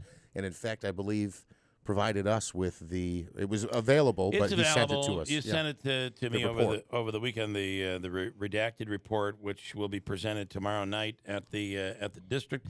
I want to thank Brian Nolan for being very forthcoming this morning. Learned an awful lot. I do believe that the district is in a good place financially right now. Yes. And so it's as he says, it's a no-brainer to vote yes for this budget. But there are board members that are running for either re-election or running for a seat. In the case of Hobaika, he's running for re-election. And then there are 4 other board members. You wanted to pipe in on that. Yeah, I look at what Mr. Hobaika has done, just in the past 10 months with these other board members that have come on. There's been a lot of positive change from our website being updated. Parents can go on if they don't speak English per se and they have different languages. They can go on and change it so there's transparency. They can understand it. They opened up text messaging. You take the safety has been being addressed month after month with their school district. You look at the expansion of opening positions where we're hiring social workers, guidance counselors. We're giving these kids the help they need, and the hiring has never happened so fast. Getting the human resource department the help they need to help our faculty, get the backup that they need is going to be a huge boost to morale. Settling the Utica Teachers Association contract over the past 10 months. I mean, that sat in limbo for almost 2 years. And prior to that, when you had the older board, they're the ones that allowed it to go to a mediation with the state, which had never happened, as far as I know, in the history of our school district. So there's a lot to be said. It's not a good look when we have to bring up our superintendent and all the things that are wrong that was being done and has been done. But someone had to lead the charge to make sure that it stopped. Yeah. And, that's one of the reasons why I'm voting for him, because he didn't back down. He went after it, and he's been ridiculed every step of the way, no different than me over the past 3 years. So. Yes, you were saying earlier that people thought people were saying you were crazy. Yeah. Don't listen to him. And now look at where we are right now. The ones that were trying to defend the school district when saying I didn't know what I was talking about. Now you don't hear from them anymore. Why is that? Who else? So there are another 4 people running and 2 seats. So who's the next person that you'll vote for? The next person I'll vote for is Jason Cooper. I actually went to high school with Jason. I've known him a very long time. He's an active parent in the Jones Elementary PTA. I've seen him at numerous school board meetings and public speaking at them, addressing concerns like library issues, being able to check out books, the art carts, all these other different topics. He has a different approach. if you're looking for someone, and you don't have to agree with them 100%. That's the big thing people don't realize about candidates on any level. If you can get on board with at least 85% of what they have to offer and what they stand for, you can work with them on the other 15%. And Jason and I personally had conversations where I was like, hey, I don't agree with this, I don't agree with that. He was like, oh, I didn't look at it from that perspective, because we all have different experiences in life. So he's definitely the second person I'm definitely voting for. So Bika and Cooper. There are 3 other candidates. Why won't you vote for them? 2 of them, it's kind of ironic that 2 of them, and I won't mention their names, are all of a sudden running the year their child is removed from the school district as an employee. I see a huge coincidence with that. It doesn't make sense to me. And there's a third person running that was asked by Sue Arcuri to run, and every time he answers a question, he's like, well, I need to gain more information. This is a learning process, which I completely agree. But when do you start doing the research? After you're on or before? Is this what's his name? Was it Marcello or Martosha? Martosha, John yes. Martosha. Yes. And then there's he's the Planned Parenthood person, which I believe so. Yes. Doesn't really have anything to do with the district at all. But well, it's no different than when I ran, or you watch people run in the past. They put out political signs. I care about the children. I care about the children. And it's like, but what have you been doing the past 5, 10, 15 years to help the children? Like, and I'm not saying you have to show up, but like, have you donated? Have you offered internships? Are you doing job shadows? What are you doing to help the children that you care so much? Well, he would say, he's, although we've not spoken, he would say, I am trying to save their lives before they're even in school. Yeah. I do believe he was one of those candidate forums that said we need better teachers. I hate statements like that because it's just ridiculous. I disagree. Some of the best teachers in the area work in the Utica School District. I still am in contact with some of the teachers that have retired that I had from school at Proctor. And then the other 2, you mentioned they both had kids who were working at the district who are no longer. So there's an axe to grind. Let's talk about Sue Arcuri and some of the things that have come out of her mouth.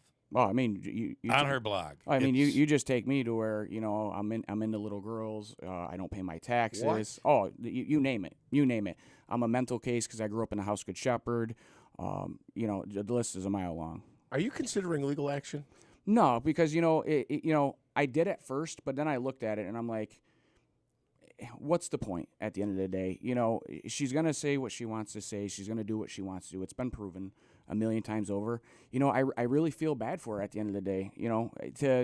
To commit that much time to say lies and negative things about someone that aren't true, takes a special something. They've got to be mad at life, or something's got to be internally bothering them to where they have to attack people all the time. She seems to be supporting Bruce Karam. Yes, 110%. In fact, both of them do. Yes, anyone that has something to say against Bruce or people that were working with him, she's right on Sue there. Arcuri goes after them. Oh yeah, attacks their entire family, takes pictures of their homes, their family members, and then has nothing but nasty things to say. And it's just, some people are just who they are, and hopefully people can read between the lines and do the right thing.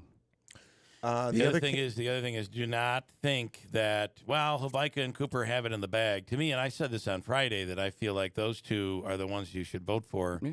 Because otherwise, I don't know where the district will go. Yeah, we're just on the cusp of making positive change. Yeah, we're making positive change right now, but that doesn't mean we stop by not staying involved. But if you don't vote, there's a chance there'll be a low turnout. Yes, there's a chance that anybody could get elected there. You got to be very, very careful. I mean, when you think about it, there's less than 3,000 people that actually vote for the school district. Yeah.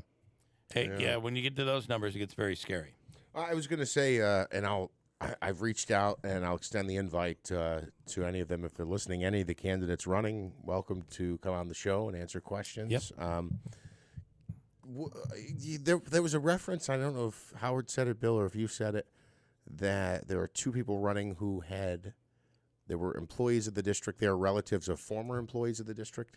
Can you shed any light on that? I wasn't aware of that. So basically, there was two employees that right after the changing of the board, I want to say within 1 to 3 months, don't quote me on it because I don't know This isn't the Karam thing. This is the last election you're talking about? Yes, right after new board members came on and they started talking about transparency, no-show jobs, and really cleaning that stuff up. That's when they started really going after the HR stuff and doing the research and asking people, hey, what's going on, and then start diving into, I would say if you're not doing your job, you don't have one. And I'm sorry, why should us as a district, a impoverished district, be paying for people not to show up or not do their jobs? Yeah. Okay, I want to read from the report here, the investigator's report. Let's see, Mr. Karam referring to a member or a staff member as Kung Pao Chicken. 7 different witnesses said they heard him do that. He has denied that. Mr. Karam was asked if he'd ever made such a comment about him. He said absolutely not. He said, the investigator said, I talked to 7 different people who said you made those comments. He still said, I did not. Mr. Karam referring to a board member as the homosexual slur, the F word. 3 witnesses reported hearing Mr. Karam refer to this person as either gay or that F word. Witnesses reported his use of the term as an insult on a number of occasions. He denied it. Audio was provided to me on which he makes that comment about a staff member who he planned to reassign. In his interview, Mr. Karam denied using the word to describe the members of the district staff. I noted to him that he said there were 3 witnesses who reported his use of the term and then played the audio to Mr. Karam where he could be heard referring to the school counselor by that term. Again, Mr. Karam said he denied using that term.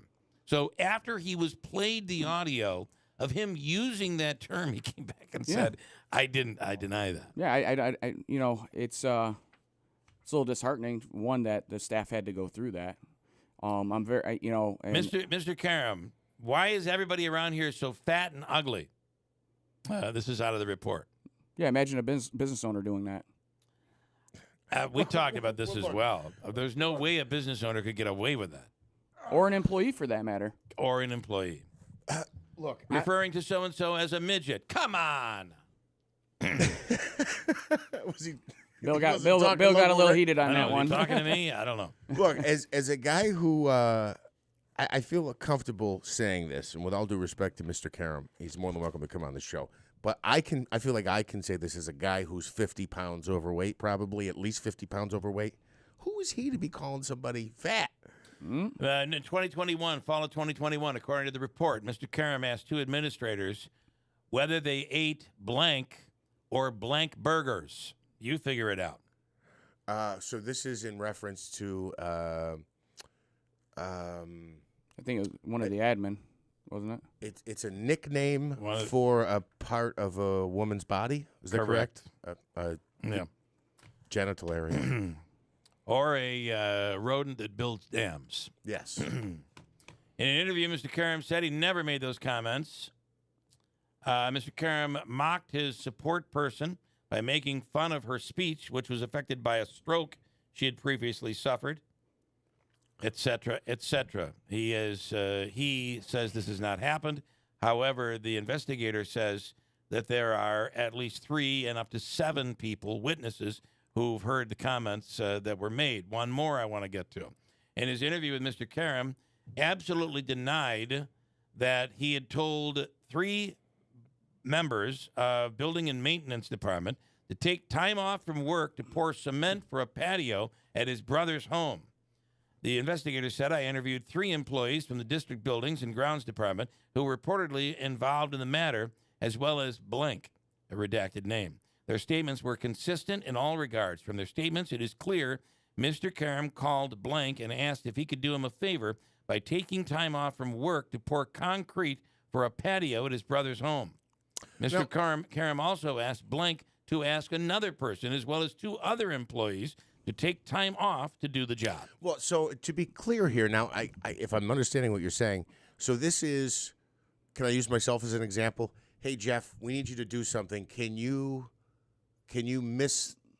my day job here. Can you take 3 days off and come help us with this?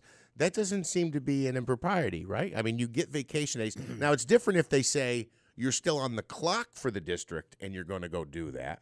Am I wrong about that? Like you get vacation days, you can use them for whatever you want to use them for. Well, the big question is, can we don't have a huge maintenance staff, so can we even afford 3 to be out? Well, people do get vacation time and sick days. Yeah. In fairness, maybe I'm wrong on that. Listen to this. Mr. Karam told this person in maintenance to have 3 members of the building and maintenance department take time off from work to pour cement for a patio at his brother's home. There's nothing in there that says anything about pay or taking that. And according to the investigation, that he told this maintenance person, manager it must be, to have 3 members of the building and maintenance department take time off from work to pour cement for a patio at his brother's home. Now, I can tell you that if my boss, Karen Carey, came in to me and said, listen, tomorrow morning, let Davey run the show. I need you to come and help pour concrete over it. That would never happen. In any business, that would never happen. But we're not talking about a business. We're talking about a school district. This is we're talking about taxpayer dollars here. Ethics. This is unbelievable. And based on the allegations of intimidation that are made throughout this report, it would mean to me, I would interpret it by saying, if I'm a member of the staff who was told, I need you to do this for me, that you probably need to do it.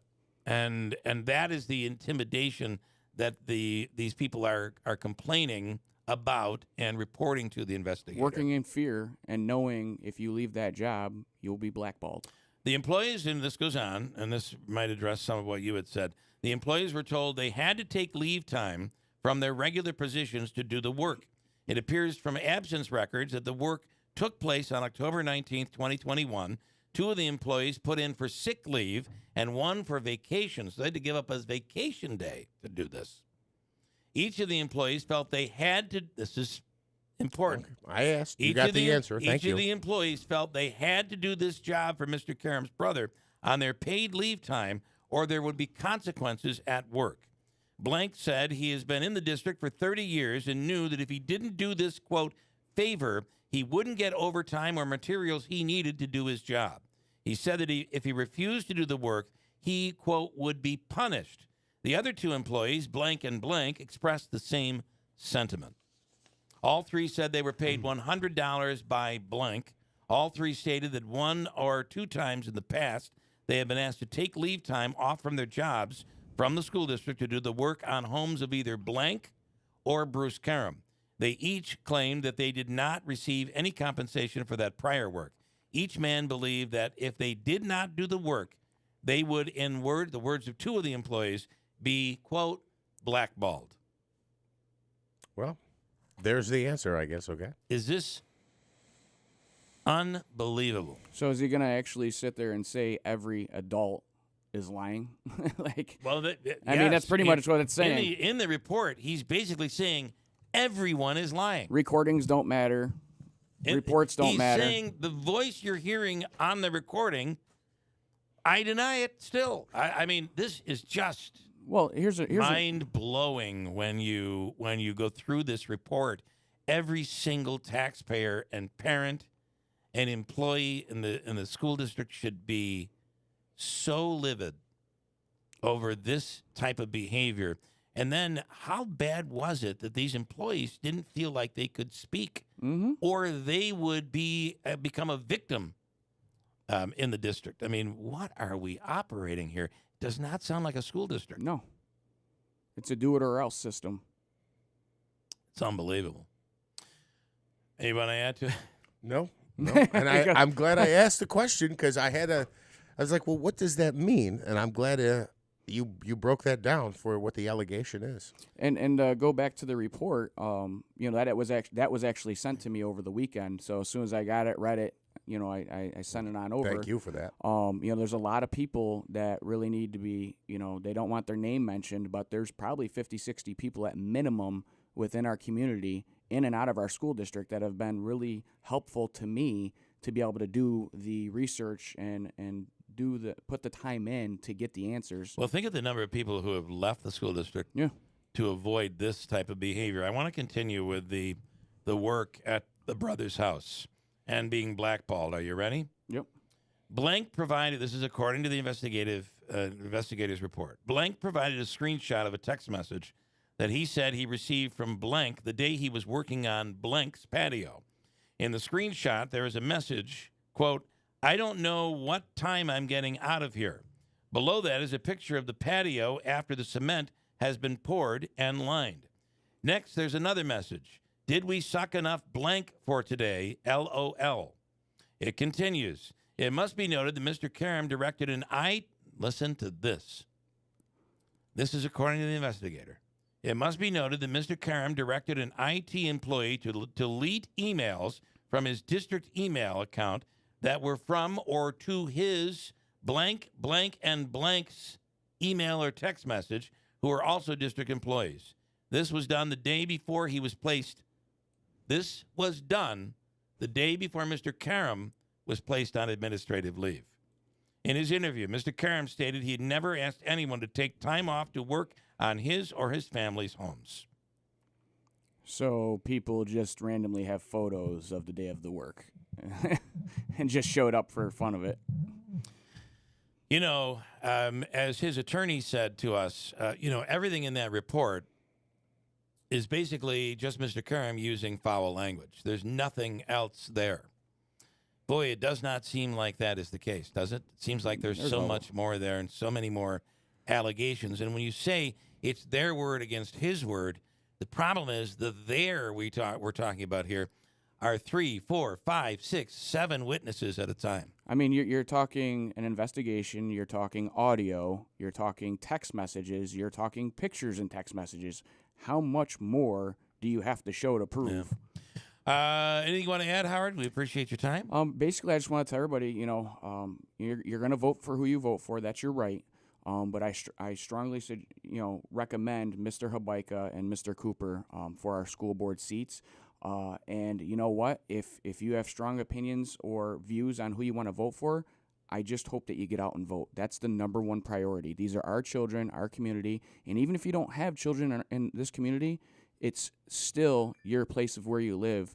And making sure we have the best school district also brings value to our community.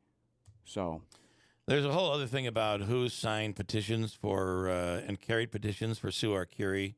I haven't even gotten into that. But would you agree that Martosha, the other woman's name is I think it was Mrs. Greco. Greco, Ms. Greco. and Sue Arcuri. Would you say those three would be three people that Karen would like to see on the board? Without a doubt. Okay. Without a doubt. Howard Potter, thank you. Likewise. Got a break. We'll come back. It's 8:46 at WIBX. Honey, why are you peeking out the window and spying on the neighbors? I can't stop watching what they're doing to their house. Look at that. They added a sunroom and put in a pool. Do you think they won the lottery? No, not the lottery. Julie and Jeff got a home equity loan from Adirondack Bank. They're using the equity from their home to renovate. Really? Yes, Adirondack Bank has home equity rates as low as 3.99% annual percentage rate. You can access the equity in your home to fund almost anything. Huh. Maybe we should call Adirondack Bank. What about a new kitchen? Wouldn't that be awesome? Well, then, of course, we would need new furniture, and we could repair the roof. Oh, and even take that trip to Italy that we've always talked about. And, of course, I need a new car. Slow down, honey. Let's go talk to the experts at Adirondack Bank. Stop into your local Adirondack Bank for more information on home equity loan rates as low as 3.99% APR. Or call 877-404-2265 for credit costs and terms. Apply today at AdirondackBank.com. Equal housing lender, member FDIC. Here at Lee Baldwin & Company, we're always doing the math. So we are asking everyone to take the 4% challenge. And here's how it works. You look at your savings, IRA, and other investment accounts and see if you are getting close to 4% interest on your cash. If not, just give us a call for a comparison of options available today. For your trouble, we will offer a cup of coffee for taking the time to hopefully have your money work harder for you. Oh, and don't forget to ask about even higher yielding CDs. please call us at 315-734-1410 or visit our website at leibaldwin.com. Leigh Baldwin.com. We are a member of FINRA and SIPC, and all of our CDs are FDIC insured. So take the 4% challenge and have your money work harder for you. And as always, you do the dreaming and we'll do the math. LeeBaldwin.com. Hey, the Falcon Clinic in Washington Mills is accepting new patients. And I just happen to be one of those new patients. The Falcon Clinic with Dr. Zielinski, Dr. Shemaleski, and others, all under one roof. There's an acupuncturist, counselor, and, of course, family doctors as well. If you're looking for someone to handle hepatitis C, we spoke about that with them last week.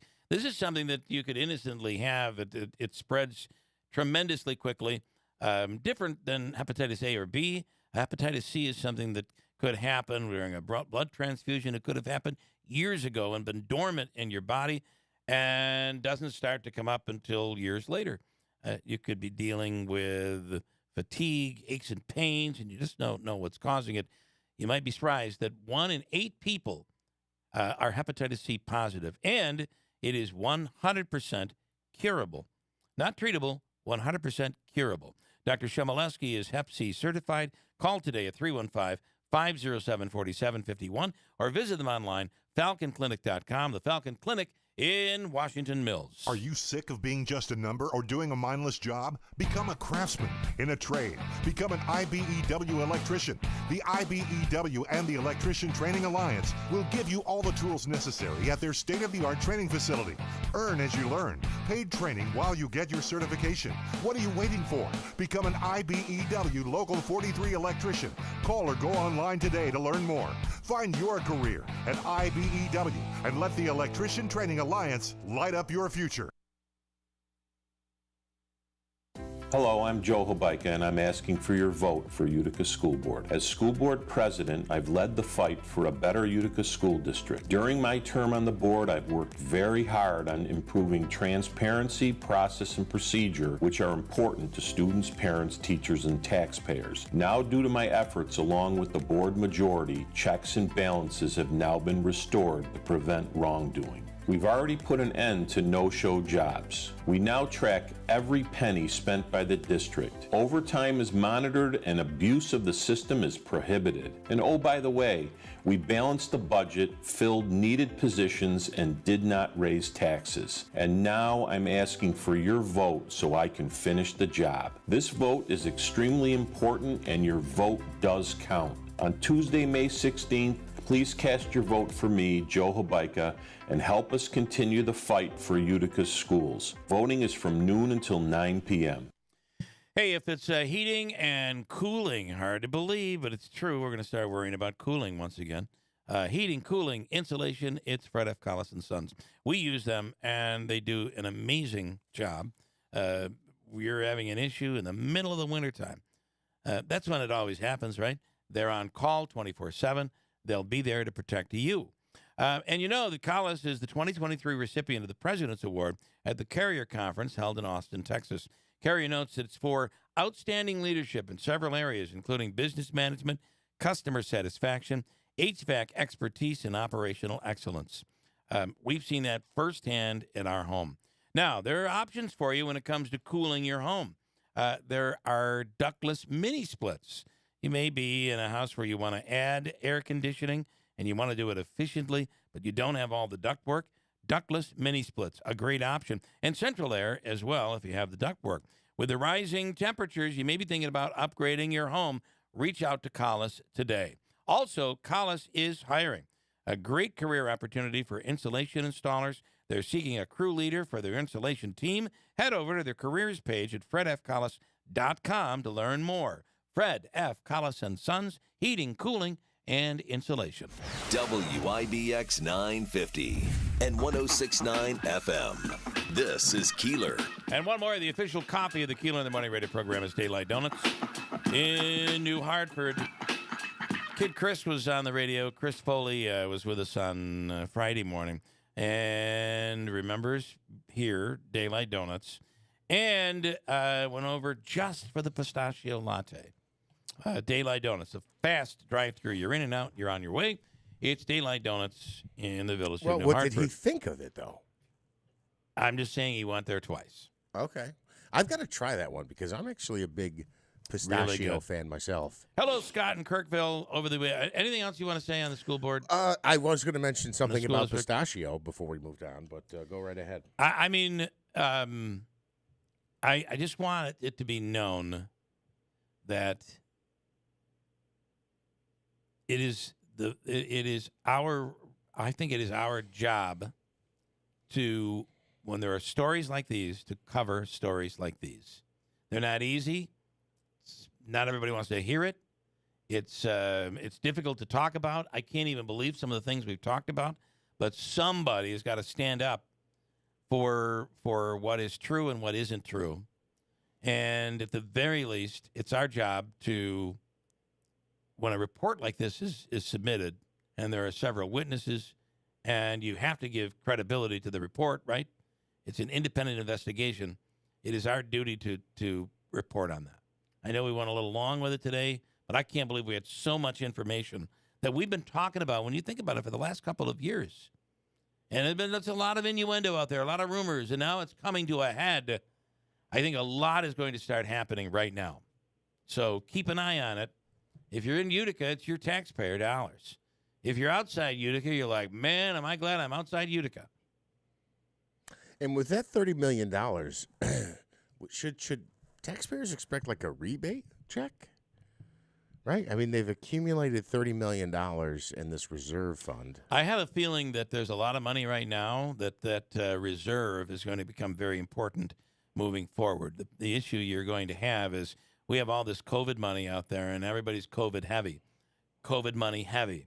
What's going to happen when that money runs out? My guess is that reserve is going to become very important, whatever reserve the school districts have. Scott in Kirkville, if you put $30 million on Maj this weekend, how much money would you have today? Well, let's put it this way. You guys, we would be probably going to the Waterfront Grill for every day for the rest of the 30 years. I'll take you out to lunch. How's that? So I gotta say, okay. I have a friend who reached out to me right after the Derby, and he picked. Is it Maj? Is that how it's pronounced? Yeah. Maj. Yep. Put $100 down on Maj to win. And the text message I received from him was, I can't believe I didn't put down more. Everybody says that when they win. I know. That's the addiction. That's the problem. I hate to say that. Because why didn't I put the whole house on this? What were the chances of this horse winning? 16-1 were the chances. Listen, take your winnings, be grateful. And it paid him $650. Don't question why you didn't put your child's college fund on this money, because that's where you get yourself into trouble. Maybe it was take only your $100, $1,600, and be happy. Either way, that Scott was, because just like you had said on Friday, with all of these deaths and the scratches, it was opening up the field where open up the field. Yeah. Well, let's put it this way: if you like Forte with scratch, he finished second to him by a nose in the Florida Derby. So if you like Forte, you had to like Madge because he just missed beating Forte, who's going to be the favorite. And that's one of the reasons why I called guys, is that there's this unique bet, which I do all year, and it's economical. It's called the Kentucky Oaks Kentucky Derby Double. And if you had the 14-horse winning the first race, which was run on Friday, that's the Philly race, and you had 15 which scratched real late on Saturday, you get a consolation double back. And a lot of novice people that only bet once or twice a year, if you have that, don't throw your ticket out. Go cash it, because you're getting for every dollar you bet, you get $9 back. Really? And wow. But a lot of people bet, and I know it because of the rules and stuff, because I bet on a regular basis. But if you just bet once or twice a year, you might think, okay, 15, the horse doesn't run. Throw your ticket out. Don't throw it out. Go cash it. That ticket's long gone. Kentucky Oaks, 15 that scratched. Can I tell you something? For most people, that ticket's long gone. Can I tell you that? That's what I'm saying. Tell you, there's a lot of money that's probably not going to be cash. I just want to say to anyone out there who had Maj as your bet and you won, you should be thanking me, And I'm going to tell you why. Because had I bet that horse, it wouldn't have won. Okay? If you were the jockey, it wouldn't won. Is that what you're trying to tell me? Believe me. I'm just saying I'm not good for this sort of thing. This world I stay clear of because I just can't. There's no winning for me. Well, Angel Empire, at least I got back the show money. He paid $470 the show, so if he played him across the board, at least got some money back. Yeah. And the 14 All right, well, that's horse. cool. I didn't know anything about that. That's very interesting. It's a complicated world of, like, I didn't even realize that, like, when you make a bet on a football game, like, say you put up $100. Oh, right. You win 100 and you get your 100 back. Yeah. Not in horse racing, you don't. Correct. In horse racing, you put that money up and you make an investment. You have a return on your money. Yes, and also keep in mind, and Scott might be able to shed more light on this, like somebody I was watching the race with and actually won. Like I said, I think it was a $2 exacta box, and they won $350 or $330. Yeah. But so he said on one of his other tickets, he said, I got the horse going off. It was when I bet it was 23-1. But when it went off, 9-1. Yeah. Or a different horse. And I right? think this so Maj in changed. football, if you bet the Giants and they're 50-1 to win You the got Super the Bowl, line, yeah. you get 50-1. Yeah. If it changes along the way, whatever your bet is will what your bet is. In this in case, horse racing, it does change. I'm out of time, Scott, but interesting stuff. It's a crazy world. Again, if you won with Maj, thank me for not betting. I'm telling you, I did you a favor. So, all right. Okay, have fun. Thank you, man. And we got to go. Back here tomorrow morning. From the Stanley Theater Studio, WIBX 950 Utica Rome, W295DI Utica Rome, your new leader station. Trying to turn back the tide. I'm Chris Foster, Fox News. A wave of migrations expected when the Title 42 asylum policy forcing asylum seekers to wait outside the country expires on Thursday. The Biden administration has 1,500 troops sent to help free up border agents. Texas Governor Greg Abbott announces a new Texas Tactical Border Force. There's not going to be any entanglement with regard whatsoever between the Texas troops and what the president is deploying, because the president is not going to have his troops down there trying to secure the border. Homeland Security Secretary Alejandro Mayorkas says migrants need to get the message the border is not open. They can access lawful, safe, orderly pathways before they reach the border. And quite frankly, if they come to the border, they will receive a consequence under our enforcement authorities. Secretary Mayorkas on CBS Face the Nation. The Transportation Department is proposing new rules where airlines would have to offer compensation beyond just refunds for significant delays or cancellations under their control. President Biden and Transportation Secretary Pete Buttigieg announced the plan this afternoon. This would be the first time in U.S. history the government would require airlines to do so. The Biden administration proposal would include compensation and refunds, but also meal vouchers, overnight stays, transportation to the hotel, and rebooking when airlines are deemed responsible for stranding passengers at the airport. At the White House, Ryan Schmelz, Fox News. Another wave of Russian air attacks in Ukraine. Ukrainian officials say their air defenses destroyed 35 Iranian-made drones over the capital Kyiv, but 4 civilians are reported dead in overnight attacks carried out using drones, mortars, warplanes, and rocket launchers. Fox's Jonathan Savage. Yesterday was the deadline for former President Trump to ask to testify at his battery and defamation case in New York. He declined, so closing arguments are expected today. America's listening to Fox News. Born on America's darkest day of 9/11, the Tunnel to Towers Foundation has been helping America's heroes ever since. People who put their lives on the line for our country and our communities need your help now more than ever. Join Tunnel to Towers on its mission to do good in their honor. Never forget 9/11 or the sacrifices of this country's heroes and their families. Join me in donating $11 a month at T2T.org. That's T2T.org.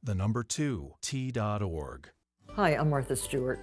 Every year, more than 4 million pets enter shelters here in the United States. My friends at American Humane have been helping animals since 1877. The goal is to ensure that pets have a safe shelter, especially during natural disasters.